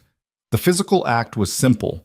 Ride to the station, walk into a room, sit across from a man who collected children's names, and listen. The weight was everything else. The weight was Roach's voice saying, "You're the fish." The weight was Whitfield's institutional caution and Corbin's silent assessment, and the knowledge that every person in every position of authority he was about to encounter would see the same thing when he walked through the door. Leather, patch, scars, the profile of a man the system had already decided was a liability. And beneath all of it, beneath the strategy and the law and the club and the case, was the sound of his sister's voice at 14 saying, "Someone is following me," and his own teenage voice saying, "You're imagining things," and the 47 minutes that followed, and the 23 years after that, and the simple, annihilating truth that Marcus Vail had already been the man who didn't act once in his life. and the cost of that inaction had carved a scar deeper than the one on his jaw, deeper than anything visible, a scar that ran through the center of who he was and divided him into the person he'd been before his sister vanished and the person he became after. He was not going to be that man again. Not for Roach, not for Whitfield, not for the system, not even for the Iron Saints. He twisted the throttle. The Road King surged forward. Behind him, through the shop's open door, he could hear boots on concrete, Roach coming after him, too late. The station was 8 minutes away. A 9-year-old girl had been missing for 11 days. And a man in a holding cell was waiting for Marcus Vale by name, with a location in his head and a trap in his mouth, and the patient certainty of someone who understood that the most dangerous weapon in the world isn't a gun or a knife or a fist. It's a father's guilt. And Marcus was riding straight into it. The station hallway was longer than Marcus remembered. Or maybe it wasn't the hallway. Maybe it was the distance between the man he was when he walked through the front door and the man he would become by the time he reached the room at the end. The fluorescent lights buzzed overhead in that flat, institutional hum that turns everything beneath them the color of exhaustion.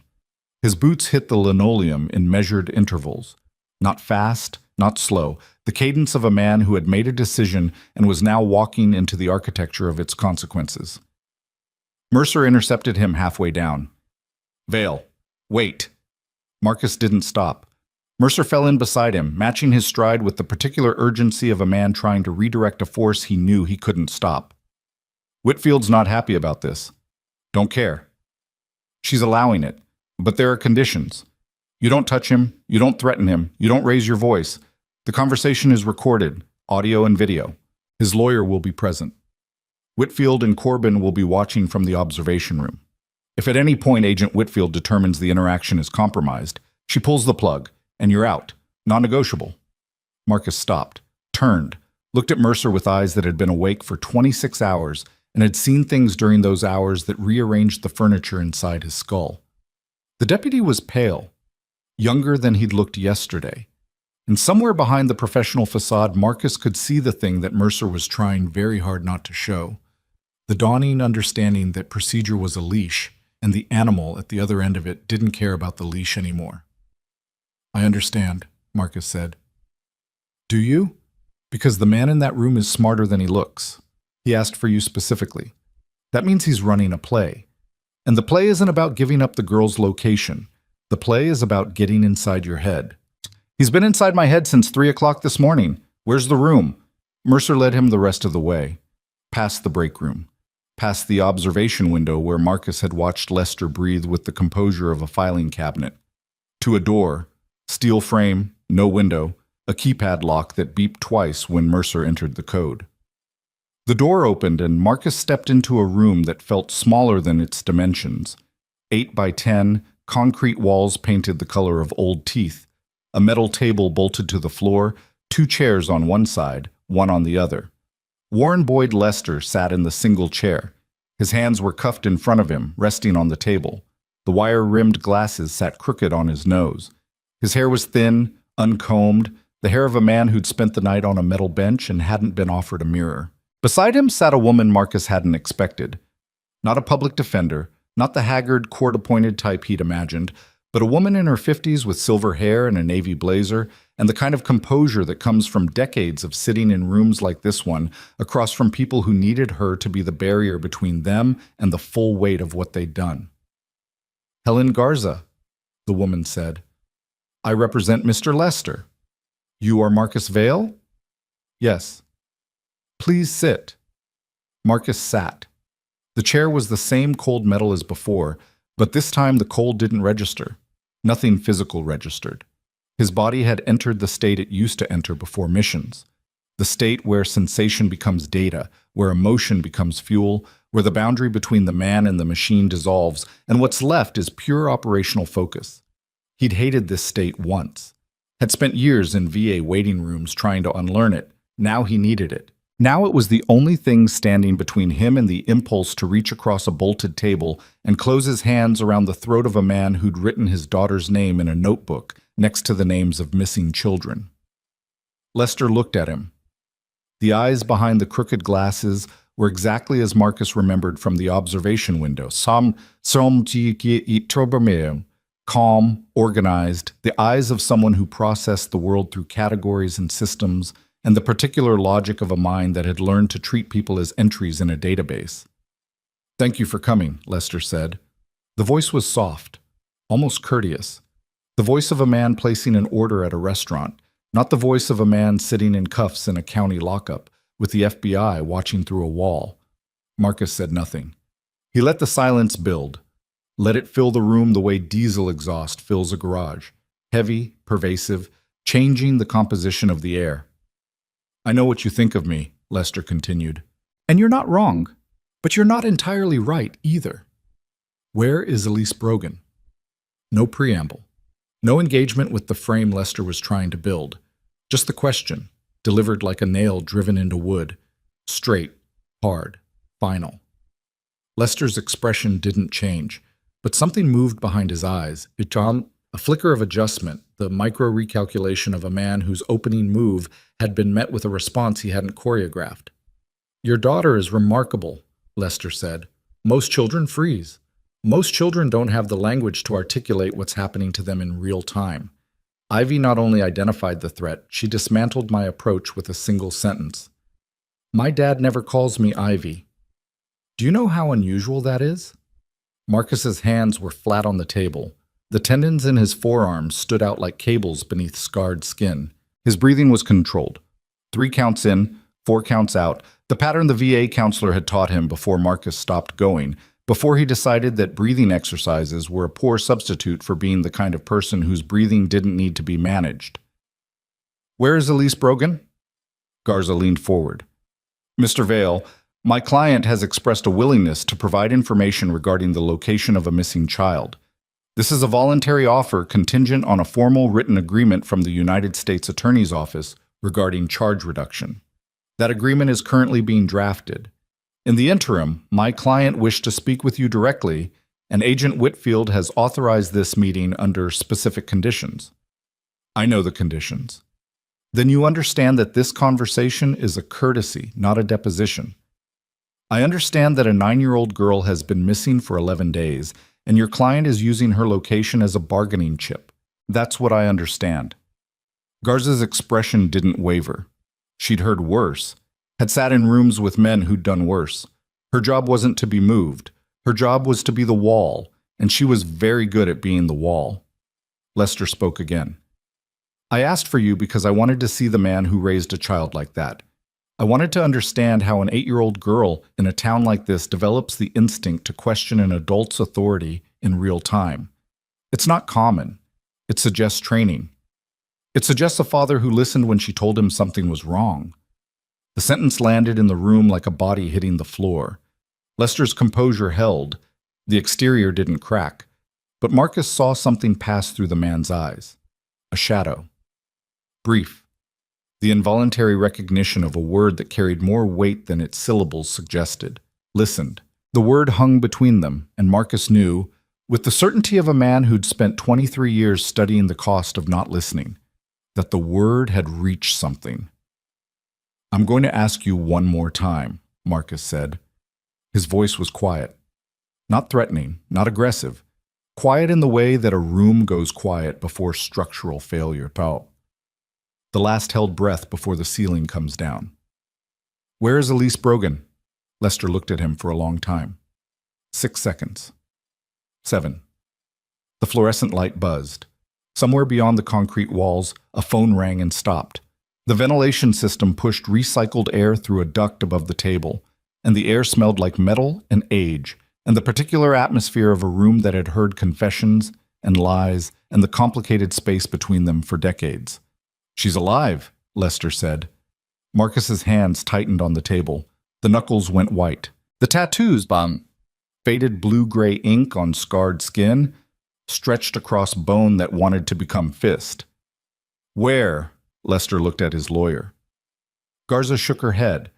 A small movement, professional, the signal that the information being requested fell outside the boundary of what had been agreed. Lester looked back at Marcus. "I'll tell them. When the agreement is signed, I'll tell them exactly where she is, and she'll be found alive. And this ends in a way that doesn't require anyone else to get hurt. Anyone else? A figure of speech. No, it's not. You said anyone else, which means someone's already been hurt. Who? Elise? The boy from Charleston? The girl from Altoona? Garza stood. This meeting is over. Sit down, Marcus said.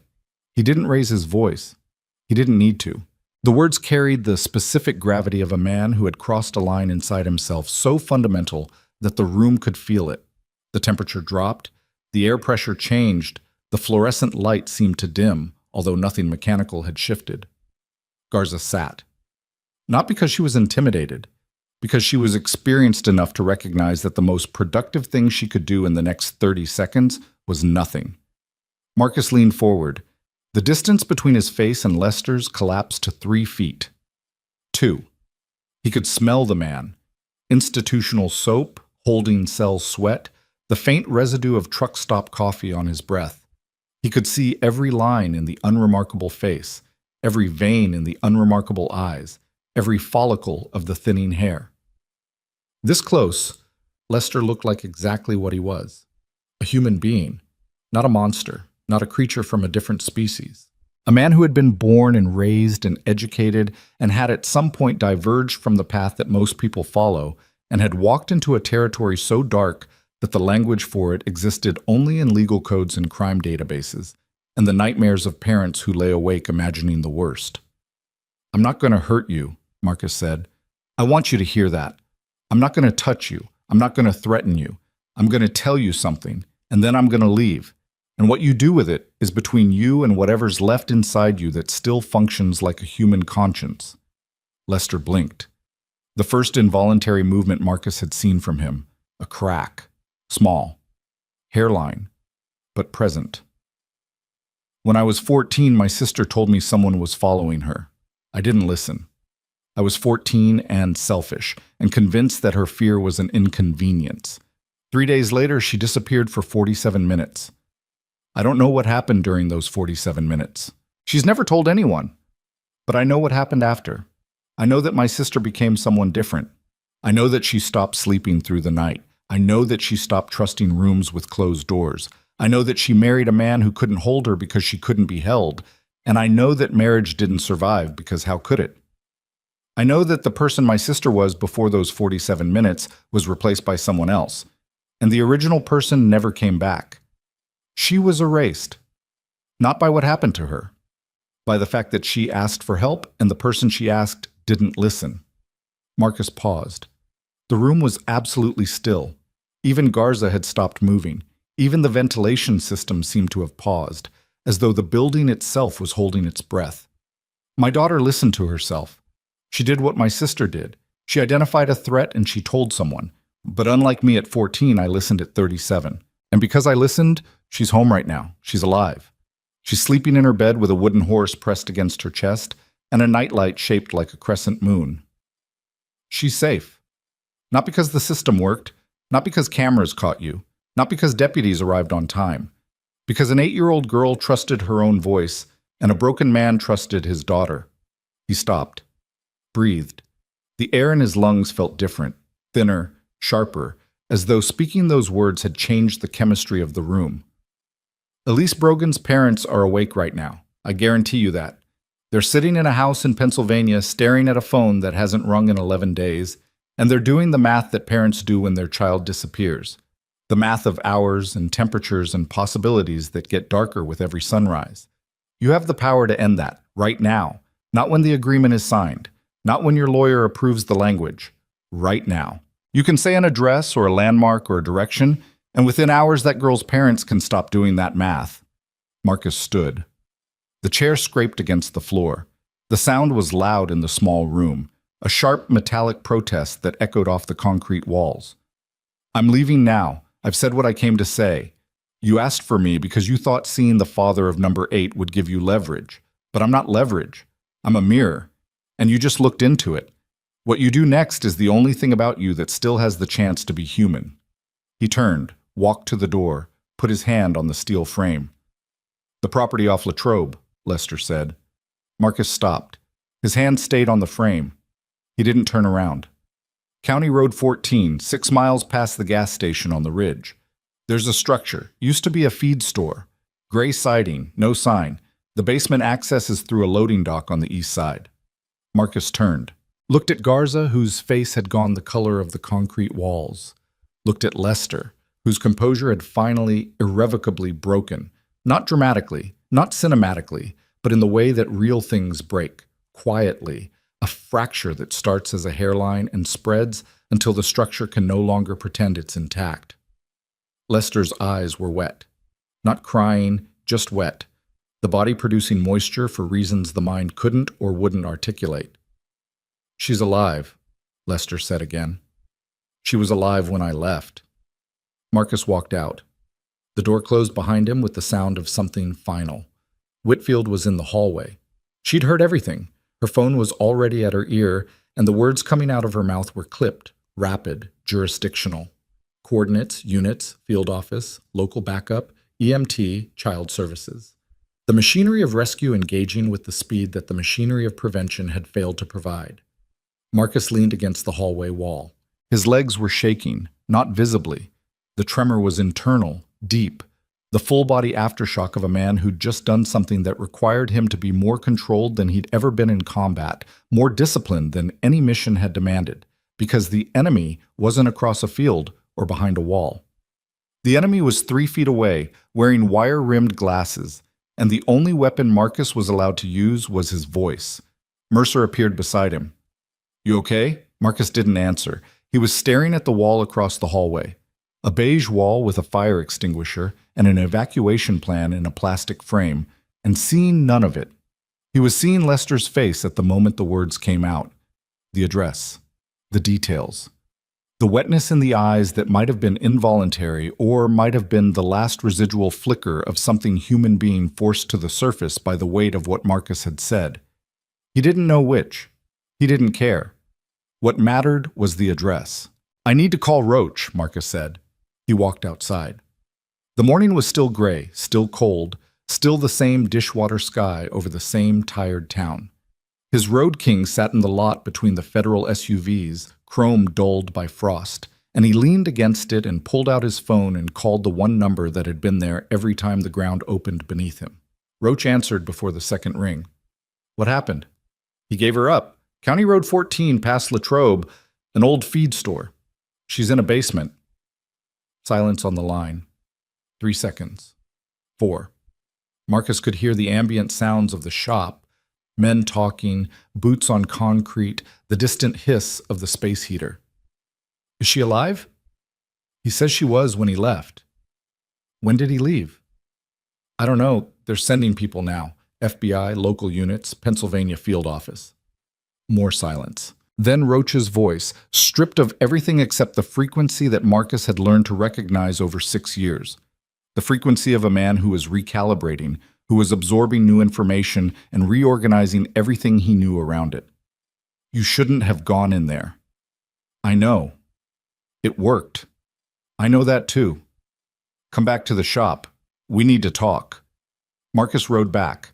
The streets of Garfield County were alive now. School buses rumbling through intersections, pickup trucks pulling out of driveways, the ordinary machinery of a small town performing its morning routine without any knowledge that 7 miles south, a federal agent was on the phone coordinating the potential rescue of a child who'd been in a basement for 11 days. The distance between those two realities, the mundane and the monstrous, was the same distance that Marcus had lived inside for 23 years. The distance between the world as it appears and the world as it is. The shop was full, not 9 anymore. 11. Two-Step had driven back from Akron overnight, 3 hours on I-77 in a truck with a heater that barely worked because when Roach sent the group text, full chapter, no exceptions, Two-Step didn't ask for context. He got in the truck. Birch had called in sick to the chemical plant, the first sick day he'd taken in 4 years, and rode his Softail through freezing fog from Marietta because the patch on his vest wasn't decorative. Marcus told them everything. The room, Lester's face, the lawyer's silence. The words Marcus had spoken about Lena, about Ivy, about listening. The address that came out like water from a cracked pipe, reluctant, pressured, but real. The FBI's response. the rescue in motion. The room held it. 11 men processing a story that none of them would have believed if it had come from anyone else. The story of a scarred mechanic in a leather vest walking into a federal holding room and talking a predator into giving up a child's location using nothing but his own damage as testimony. "What now?" Deacon asked. Roach answered before Marcus could. "Now we wait, and we stay clean. Whitfield's people are handling the recovery in Pennsylvania. If the girl's alive, the case becomes federal in a way that's going to pull attention from everywhere. Media, prosecutors, defense teams, and every single person involved is going to look at how this information was obtained, and they're going to find a biker with an Iron Saints patch sitting in the room when the suspect talked." He talked because Marcus, I know why he talked. I was there for the first part of the argument, remember? I told him not to go, I was wrong. But being wrong about the decision doesn't change the fact that the decision has consequences. Garza is going to argue coercion. She's going to say her client was emotionally manipulated by a civilian with a personal connection to the case. She's going to move to suppress every word Lester said in that room. Marcus shook his head. "I didn't touch him, didn't threaten him, didn't raise my voice." "You told him about your sister. You told him about Ivy. You made it personal. In a courtroom, personal is the same as coercion when the person doing the talking has tattoos and a biker patch, and the person listening is in handcuffs." The room got quiet. The kind of quiet that settles over a group of men when they realize that doing the right thing and being recognized for doing the right thing are two entirely different processes, and the gap between them is where people like them live. In the space between action and acknowledgement, between sacrifice and credit, between the world as it should work and the world as it does. Marcus's phone buzzed. A text from Mercer, 6 words. "Pennsylvania team en route, 1 hour." 1 hour. 60 minutes between the address Marcus extracted and the moment someone would open a basement door in a derelict feed store on County Road 14 and find either a living child or the absence of one. Marcus stared at the text and felt time change its texture, each second becoming heavier, denser, a unit of measurement that carried physical weight. He sat in the shop and waited. The space heater clicked. Coffee grew cold in cups no one was drinking. Cigarettes were lit and smoked and ground out and replaced. Nobody spoke except in fragments. The clipped, incomplete communication of men who understood that language was insufficient for the thing they were all carrying and that silence was not emptiness but solidarity. 42 minutes. Marcus paced. His boots traced a path between the tool chest and the back door, back and forth, the same 12 steps in each direction, and with every circuit the distance between his body and his mind grew wider. His body was in the shop. His mind was in Pennsylvania, on a county road, approaching a gray building with no sign, imagining a loading dock on the east side, and a door and stairs leading down into a basement where the air would be cold and the light would be wrong, and a child might be waiting or might not be waiting, and the difference between those two outcomes was everything. 51 minutes. His phone rang. Mercer. Marcus answered. Didn't speak. Waited. "They found her." 2 words. Marcus's knees buckled. Not dramatically. A small concession. A 2-inch drop that he corrected immediately by bracing his hand against the tool chest. But Roach saw it. Deacon saw it. 11 men in a motorcycle shop on the south side of a town nobody cared about saw the strongest man they knew almost fall, and not one of them looked away because looking away would have been a kind of abandonment, and the Iron Saints didn't abandon. "Alive?" Marcus managed. "Alive. Dehydrated. Hypothermic. Non-responsive but breathing. They're airlifting her to a trauma center in Pittsburgh." Marcus pressed his forehead against the tool chest. The metal was cold. Grease-stained. The surface of a working life. Of hands that fix things for a living. Of a man who had spent years rebuilding machines because machines were the only things he trusted himself to repair. The tears came without permission. Not sobs. Not sound. Just moisture. The body doing what the mind wouldn't allow, releasing pressure through the only valve available. "She's 11 days in," Mercer continued. His voice was cracking now, the professional veneer finally dissolving. "But she's alive. Because of what you did in that room, Marcus. The address was accurate. The structure matched. She was in the basement, exactly where he said." Marcus couldn't speak. He stood with his head against the tool chest and his hand flat on the metal, and his eyes closed and let the information move through him the way a current moves through a wire, hot, overwhelming, changing the composition of everything it touched. Roach's hand landed on his shoulder, heavy, steady, the hand of a man who'd held dying soldiers and carried wounded brothers and understood that strength isn't the absence of collapse, but the willingness to collapse in front of people who won't judge you for it. "You did it, brother." Marcus shook his head. The tears kept coming, silent, uncontrolled. "Ivy did it," he said. His voice was wrecked, gravel and smoke and salt water and the sound of a man being reassembled from the inside out. "Ivy did it when she said no to a man at a fence. Everything after that was just following the thread she started." The shop was silent. 11 men. 11 Harleys outside in the cold. 11 lives shaped by damage and held together by a bond that had no legal standing and no institutional recognition and no value in any system except the one they'd built themselves, in the cold, with their hands, from nothing. And somewhere in Pennsylvania, a helicopter was lifting off a frozen field with a 9-year-old girl wrapped in thermal blankets, and her heartbeat was steady, and the paramedic holding her hand was speaking softly, and the sky above was gray and vast and indifferent, and beneath it the world continued doing what the world does, failing and recovering and failing again, and sometimes, in the spaces between the failures, producing moments of grace so improbable they felt like evidence that something underneath the machinery still worked. Marcus's phone buzzed again. Not Mercer this time. An unknown number. He wiped his face. Answered. "Mr. Vale? This is Agent Whitfield. I need you to return to the station immediately." "Why?" "Because Lester's talking. He hasn't stopped since you left the room. He's given us the location for the boy in Charleston. He's described the property in Altoona. He's providing details we haven't even asked for." Marcus gripped the phone. "But there's a problem," Whitfield said. "A significant one." "What problem?" "Lester says there's someone else, someone he's been working with, someone who handles the logistics, the transportation, the properties, the timing, someone Lester describes as the architect of the entire operation." Marcus felt the room contract around him. The air thinned, the walls drew closer. "Who?" "That's the problem, Mr. Vale. Lester says the person is local, here, in Garfield County, someone with access to school records, family schedules, and the kind of institutional knowledge that allowed them to identify vulnerable targets in multiple states."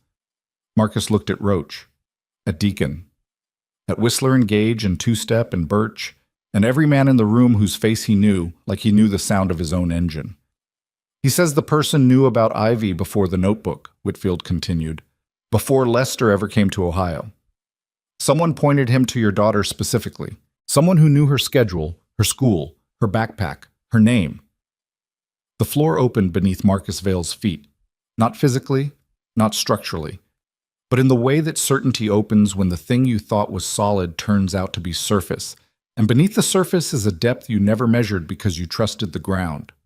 Someone local, someone with access, someone who knew Ivy's name before a predator ever wrote it down. "Mr. Vale, are you there?" "I'm here," Marcus said, but the word here had lost its meaning, because here was a motorcycle shop in a town he'd trusted, surrounded by men he'd trusted, in a world he'd trusted just enough to raise a daughter in, and that trust had just been cracked open like an engine block with a fault line running through it. Someone in Garfield County had pointed a predator at his child, and Marcus didn't know who. Marcus didn't ride back to the station, not yet. He stood in the shop with the phone still pressed to his ear, and Whitfield's words still circling inside his skull like shrapnel that hadn't found a place to land. Someone local, someone with access, someone who knew Ivy's schedule, her school, her backpack, her name. The information didn't settle.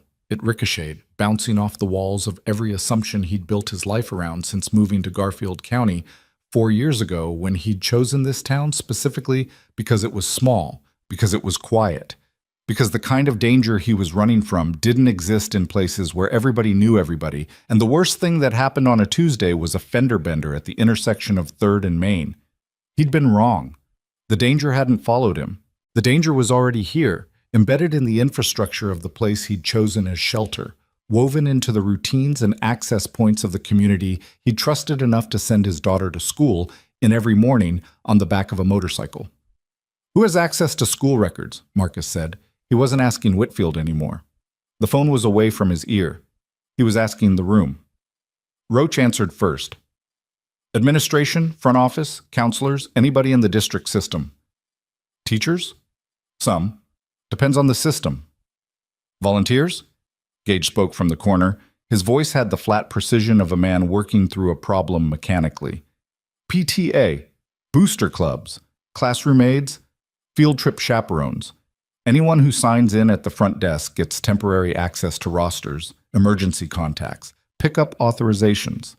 Marcus's mind was a machine now, stripping down the question the way he stripped down transmissions, removing each component, examining it, looking for the part that didn't fit. Someone who knew Ivy's schedule, someone who knew which school, which recess time, which backpack, which name. Not a stranger. Not someone from out of town, someone embedded, someone trusted. "How did Lester get to Ohio?" Deacon asked. The question was quiet but structural, the kind of question that shifts the foundation of everything built on top of it. "He's from Pennsylvania. Warrants in West Virginia. He's not from here. Someone brought him here. Someone told him about Oak Ridge. Someone gave him a target." Marcus grabbed his keys. "I'm going to the station." "Not alone," Roach said. "This isn't a club decision."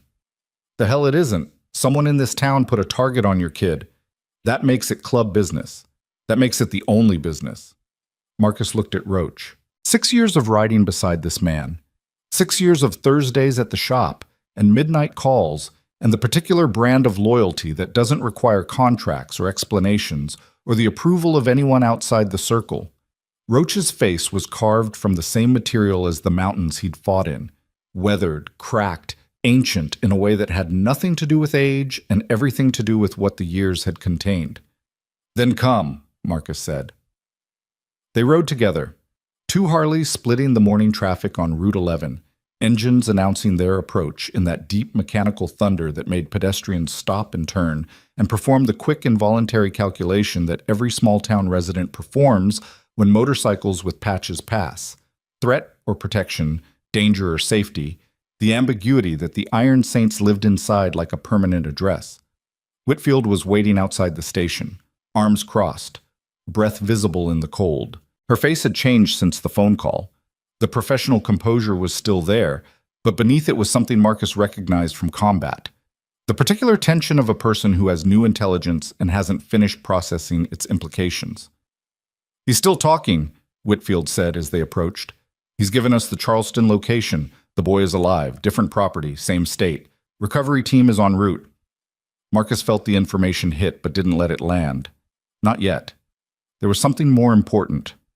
The local contact. Lester refers to this person as the source, claims he's never met them face to face. Communication was through a prepaid phone and a series of dead drops. Information packets left at predetermined locations. The packets contained photographs, schedules, addresses, school layouts, and behavioral profiles of the children. Behavioral profiles. Notes on temperament, which children were isolated, which had single parents, which had inconsistent pickup schedules, which were, and this is Lester's word, accessible. Marcus's stomach turned, not metaphorically, physically. He tasted coffee and bile at the back of his throat and swallowed it down with the practiced discipline of a man who had learned to control his body's responses in environments where vomiting could get you killed. "Who?" Marcus said. "Who in this town has that kind of information about children?" Whitfield uncrossed her arms. "We pulled Lester's phone records an hour ago. The prepaid he described was purchased at a convenience store in Zanesville 8 months ago. The calls between Lester's phone and the prepaid span 7 months, but the phone also made calls to a landline, a local landline." She paused. The pause was deliberate, not dramatic, operational. The pause of a professional preparing someone for information that will change the shape of their world. "The landline is registered to the Oak Ridge Elementary School District Office, and the calls were made during after-hours periods when, according to the school's own access logs, only one person was consistently present in the building." Marcus waited. The cold pressed against his face. Roach stood beside him, immovable, a wall of leather and patience.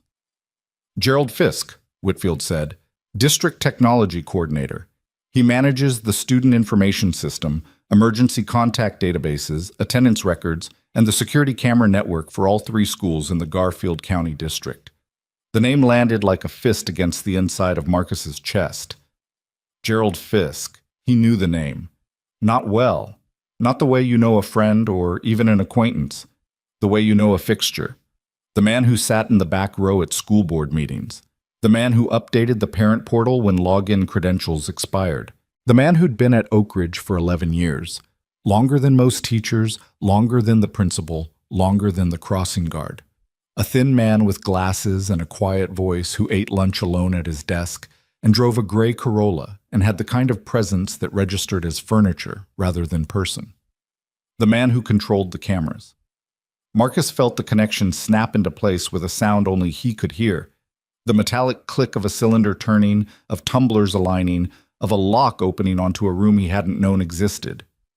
Fisk controlled the camera network. Fisk knew which angles covered what. Fisk knew where the blind spots were, including the blind spot at the fence line where Lester had stood for 3 days without appearing on any footage. Because the blind spot wasn't accidental. It was designed by the man who built the system. "Where is he?" Marcus said. "We have agents approaching his residence now. Warrants being executed as we speak." "His residence is on Orchard Street, 3 blocks from the school, 4 blocks from my house." Whitfield's expression confirmed what he already knew. The proximity was not coincidence. It was architecture. Marcus turned away, walked 3 steps toward his motorcycle, stopped. His hands were fists at his sides and his jaw was clenched so tight the scar tissue along the bone pulled white. And inside his chest, the thing that had been holding him together for the past 36 hours, the discipline, the control, the operational focus that kept emotion in a compartment sealed with training and necessity, began to fracture. Because this was different from Lester. Lester was a stranger.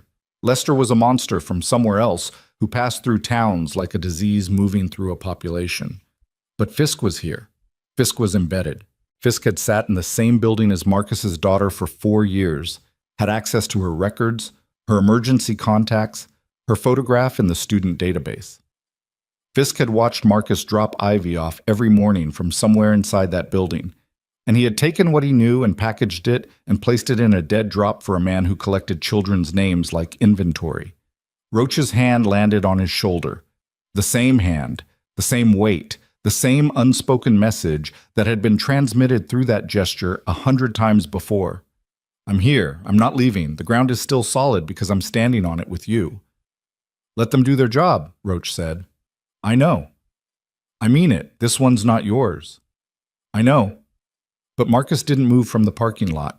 He stood beside his road king with Roach's hand on his shoulder and watched the station and waited while Whitfield went inside and the morning turned from gray to white, and the town of Garfield County continued its ordinary operations around him. The diner serving breakfast, the hardware store opening its doors, the school buses running their routes past Oak Ridge Elementary, where a man named Gerald Fisk had controlled the cameras and the records and the blind spots for 11 years. 40 minutes later, Whitfield came back outside. Behind her, 2 agents escorted a thin man in handcuffs from a federal SUV that had pulled into the lot while Marcus was staring at the sky. The man was Gerald Fisk. Marcus recognized him immediately. The glasses, the narrow shoulders, the particular way he carried himself. Shoulders curved inward, as if trying to occupy less space than his body required. Fisk's face was blank, not composed like Lester's. Blank. The expression of a person who had lived so deep inside a compartmentalized existence that the collapse of the partition between his public self and his actual self had produced not panic, but absence. He looked like a man who had been unplugged. Fisk's eyes found Marcus as the agents walked him past. For 1 second, one held breath between 2 heartbeats. They looked at each other. Marcus saw nothing in those eyes that explained what was behind them. No malice, no guilt.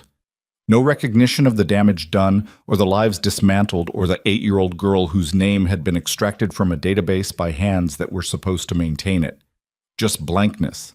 The screensaver expression of a mind that had already retreated behind whatever wall it had built to survive what was coming. Marcus watched him disappear into the station. The door closed, and the parking lot was quiet except for the sound of Roach lighting a cigarette and the distant rumble of a school bus turning the corner on Beechwood. "It's done," Roach said. Marcus shook his head. "It's not done. It's just starting, for those families, for those kids, for Elise Brogan in a hospital in Pittsburgh. This is the beginning of something that's going to last years." "Yeah, but the part that was yours is done." Marcus looked at him. The cigarette smoke curled between them in the cold air, rising in a thin column before the wind tore it apart. "Was it mine? Any of it? All of it? From the moment Ivy said no, every piece of it was yours because she's yours and you listened. That's the whole thing, Marcus. That's the entire story." They rode home. The streets were fully alive now, the town performing its daily functions with the mechanical reliability of a system that didn't know it had been compromised from the inside. Marcus pulled into the driveway on Caldwell Road and killed the engine and sat on the bike for a long time, listening to the metal tick as it cooled, staring at the front door of the rented house, where the only thing that mattered was inside. Deacon's wife met him at the door. She looked at his face and didn't ask, just stepped aside, picked up her coat, touched his arm once, a gesture that lasted less than a second but communicated more than most conversations, and left. Ivy was at the kitchen table. Homework, math, the pencil scratching against paper in that rhythmic, focused way she had, the way she approached everything, with a concentration that made Marcus feel simultaneously proud and heartbroken, because 8-year-olds shouldn't need to be that focused. 8-year-olds should be careless and loud and messy, and his daughter was none of those things, because her life had taught her that carelessness was a luxury, and noise attracted attention, and mess was something you cleaned up before anyone noticed. "Hey, Bug." She looked up. Brown eyes, her mother's eyes, the eyes that had seen a man at a fence and known, somehow, instinctively, in that place where a child's intuition lives before the world teaches them to doubt it, that something was wrong. "You look tired," she said. "I am tired." "Did you sleep?" "Not really." She studied him the way she sometimes did, with an attention that exceeded her age, that saw through the leather and the scars and the careful architecture of toughness he'd built around himself and found the man underneath, the man who cut crusts off toast and checked under beds and sat on hallway floors in the dark, listening to his daughter breathe. "Is everything okay now?" she asked. Marcus sat down across from her. The kitchen chair creaked under his weight. The table between them was scarred with years of use, coffee rings, pencil marks, the small accumulated evidence of a life being lived in a space that wasn't much but was theirs. "Getting there," he said. "Because of you." "Because of me?" "You said no to a man who told you your dad sent him. You knew it was wrong because you knew I'd never use your real name. That one sentence, that one thing you noticed, it helped a lot of people, Bug, more than you know." Ivy looked at him with an expression he'd never seen before. Not pride, not confusion. Something between the two. The look of a child beginning to understand that the world is larger than the edges of her own experience, that the things she does in the small moments of her small life can ripple outward in directions she can't see. "I just said what was true," she said. "Yeah, that's exactly what you did." He reached across the table and put his hand over hers. The contrast was absurd.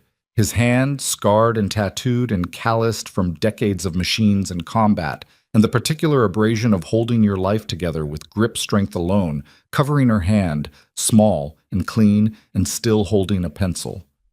The image of those two hands together was the entire story compressed into a single frame. Everything Marcus Vale had been and everything he was trying to become held in the space between a father's palm and a daughter's fingers. The weeks that followed moved at the speed of institutional machinery. Slow, grinding, thorough. The FBI's investigation expanded. Gerald Fisk's electronic footprint revealed a network of communication spanning 3 years, linking him to Lester and to a broader pattern of information brokering that had facilitated access to vulnerable children across state lines. Fisk had not acted out of ideology or compulsion. He had acted out of transaction, money. Not large amounts. enough to pay off a car loan, to cover dental work, to fund the small, desperate expenses of a man who earned $41,000 a year and had found a revenue stream in the information he was paid to protect. The banality of it was the hardest part, not evil in the cinematic sense. No dark rooms, no manifesto, no tortured psychology that could be dissected and understood. Just a man with access and debt and the willingness to convert other people's children into a commodity. Elise Brogan survived. Marcus learned this from Mercer 3 weeks after the rescue. A phone call at 7 in the morning, Mercer's voice steadier now, recovering from the professional damage of having been part of a case that exceeded every boundary he'd been trained for. Elise was in a rehabilitation facility outside Pittsburgh. Her parents were with her. The physical injuries were treatable. The rest would take longer.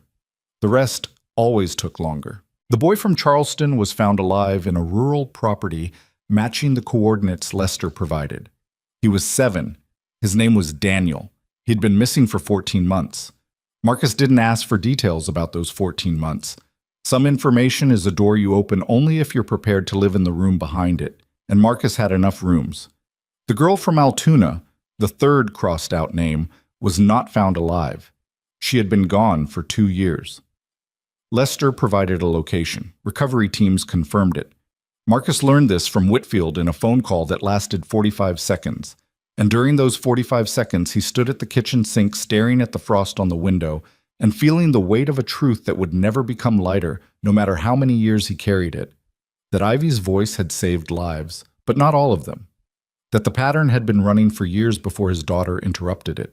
That somewhere in Altoona, a family was receiving the worst possible answer to the worst possible question, and no amount of justice or accountability or system reform would undo the permanence of that answer. He didn't tell Ivy about the girl from Altoona. There were things a father carried so his child didn't have to, and this was one of them. Spring came the way spring comes to Ohio. Grudgingly, in stages, as if the season itself wasn't sure the state deserved it. The ice on Caldwell Road melted. The fog lifted. The neon sign at the diner on 3rd stopped flickering and burned steady green through evenings that lasted longer each week. Marcus reopened the shop after a 2-week closure that he'd explained to his 3 regular customers as personal reasons, which was the kind of explanation that small-town Ohio understood without requiring elaboration. The Iron Saints resumed their Thursday visits, but something had changed in the texture of those gatherings. Something subtle, tectonic, the kind of shift that happens beneath the surface and alters the landscape without producing a visible crack. The men who sat in the back room of Decker's shop, drinking coffee and smoking cigarettes and saying very little, were the same men who had stood in a truck stop parking lot in January and chosen restraint over rage.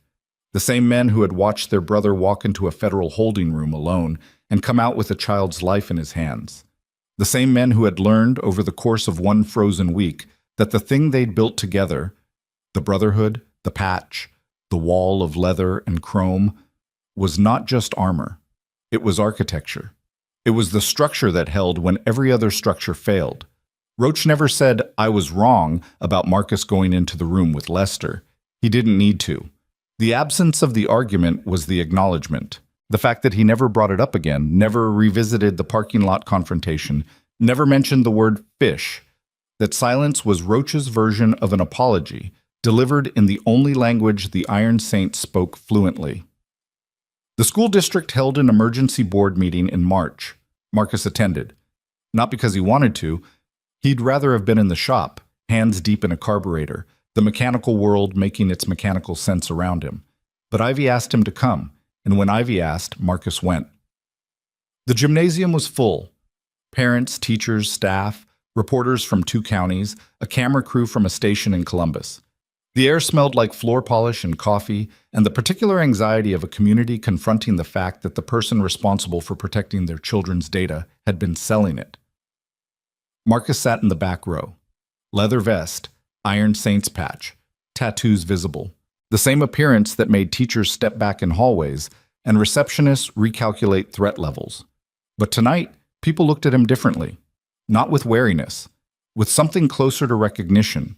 The understanding that the man they'd spent 4 years crossing the street to avoid was the man whose daughter had broken a case that spanned 4 states and saved 2 children's lives. Nobody approached him. That was fine. Marcus didn't need approach. He needed to be present, to sit in the room, to bear witness to the institutional reckoning that followed institutional failure. The board announced new protocols: encrypted student databases, restricted access tiers, mandatory background rechecks for all personnel with system access, elimination of visible name tags on student belongings. They called it the Safe Voice Initiative. They didn't name it after Ivy. Marcus had asked them not to. His daughter didn't need her name on a policy. She needed her name on her homework and her helmet and the Father's Day card she'd made last year with glitter glue and a drawing of a motorcycle that looked more like a horse, but that Marcus had taped to the refrigerator and would never remove. But the parents knew. The teachers knew. The story had traveled the way stories travel in small towns, not through headlines, but through conversations at diners and hardware stores and school pickup lines. Conversations that began with "Did you hear?" and ended with the understanding that a scarred veteran on a Harley and his 8-year-old daughter had done what every institution in the county had failed to do. After the meeting, Marcus stood in the parking lot under a sky full of stars. The air was warmer now. Not warm. Ohio doesn't do warm in March, but warmer. The kind of temperature that suggests the worst is over without guaranteeing it, the meteorological equivalent of cautious optimism. Roach appeared beside him, cigarette, Zippo. The click and flare that Marcus had come to associate with the presence of the closest thing to a best friend he'd ever had, though neither of them would ever use that term because the term was insufficient and they both knew it. "Good meeting," Roach said. "Was it?" "They're changing things, that's good." "They're changing things because they got caught. That's different." Roach exhaled smoke into the night sky. "Maybe. But the things still get changed. The reason doesn't make the result less real." Marcus leaned against his Road King. The chrome was cool, not cold. The engine ticked softly, cooling from the ride over. He looked up at the stars and thought about the girl from Altoona, whose name he'd never learned and whose family he'd never meet, and whose absence was a permanent hole in a world that produced too many of them. "Roach." "Yeah. Thank you. For showing up at the truck stop. For talking me down when I wanted to go inside. For being wrong about the holding room and right about everything else." Roach looked at him. The ember of the cigarette illuminated the "Remember" tattoo across his knuckles, and the word glowed orange for a moment before the darkness reclaimed it. "That's what the patch means, brother. You don't have to thank someone for being what they already are." They stood in the parking lot. 2 men, 2 motorcycles. The accumulated weight of 2 lifetimes spent in the gap between the world as it should be and the world as it is, holding the line not because anyone asked them to, but because the line existed and someone had to hold it, and they decided a long time ago that someone was them. One evening in late April, Marcus rode home from the shop with Ivy behind him on the Road King. The route was the same, Caldwell to Route 11, Route 11 to Beechwood. But the light was different, golden, late-day sun filtering through new leaves, casting the road in amber and shadow. The air smelled like thawed earth and gasoline and the first cut grass of the season, and beneath those smells, beneath everything, the faint residue of leather that never fully left Marcus's skin. Ivy's arms were around his waist, her helmet pressed against his back. She was heavier than she'd been in January. Not physically, although she'd grown half an inch since the winter, but in presence. In the way she occupied space, in the quiet authority of a child who had learned in the hardest possible way that her voice had weight and her instincts had value, and the world, for all its failures, still contained people who would listen. They stopped at a red light on the corner of Main and 3rd. The diner's neon sign glowed green in the early evening. Through the window, Marcus could see Dale, the crossing guard, sitting at the counter with a cup of coffee. Could see a family in a booth, 2 kids arguing over a milkshake. Could see the waitress laughing at something someone said, her hand on her hip, her head tilted back. Ordinary. All of it. The ordinary world doing its ordinary things. Ivy squeezed twice. Their signal, safe. Marcus closed his eyes. 1 second. The engine rumbled beneath him. The evening air moved across his face like something gentle. Something that had been cold for a long time and was learning how to be warm again.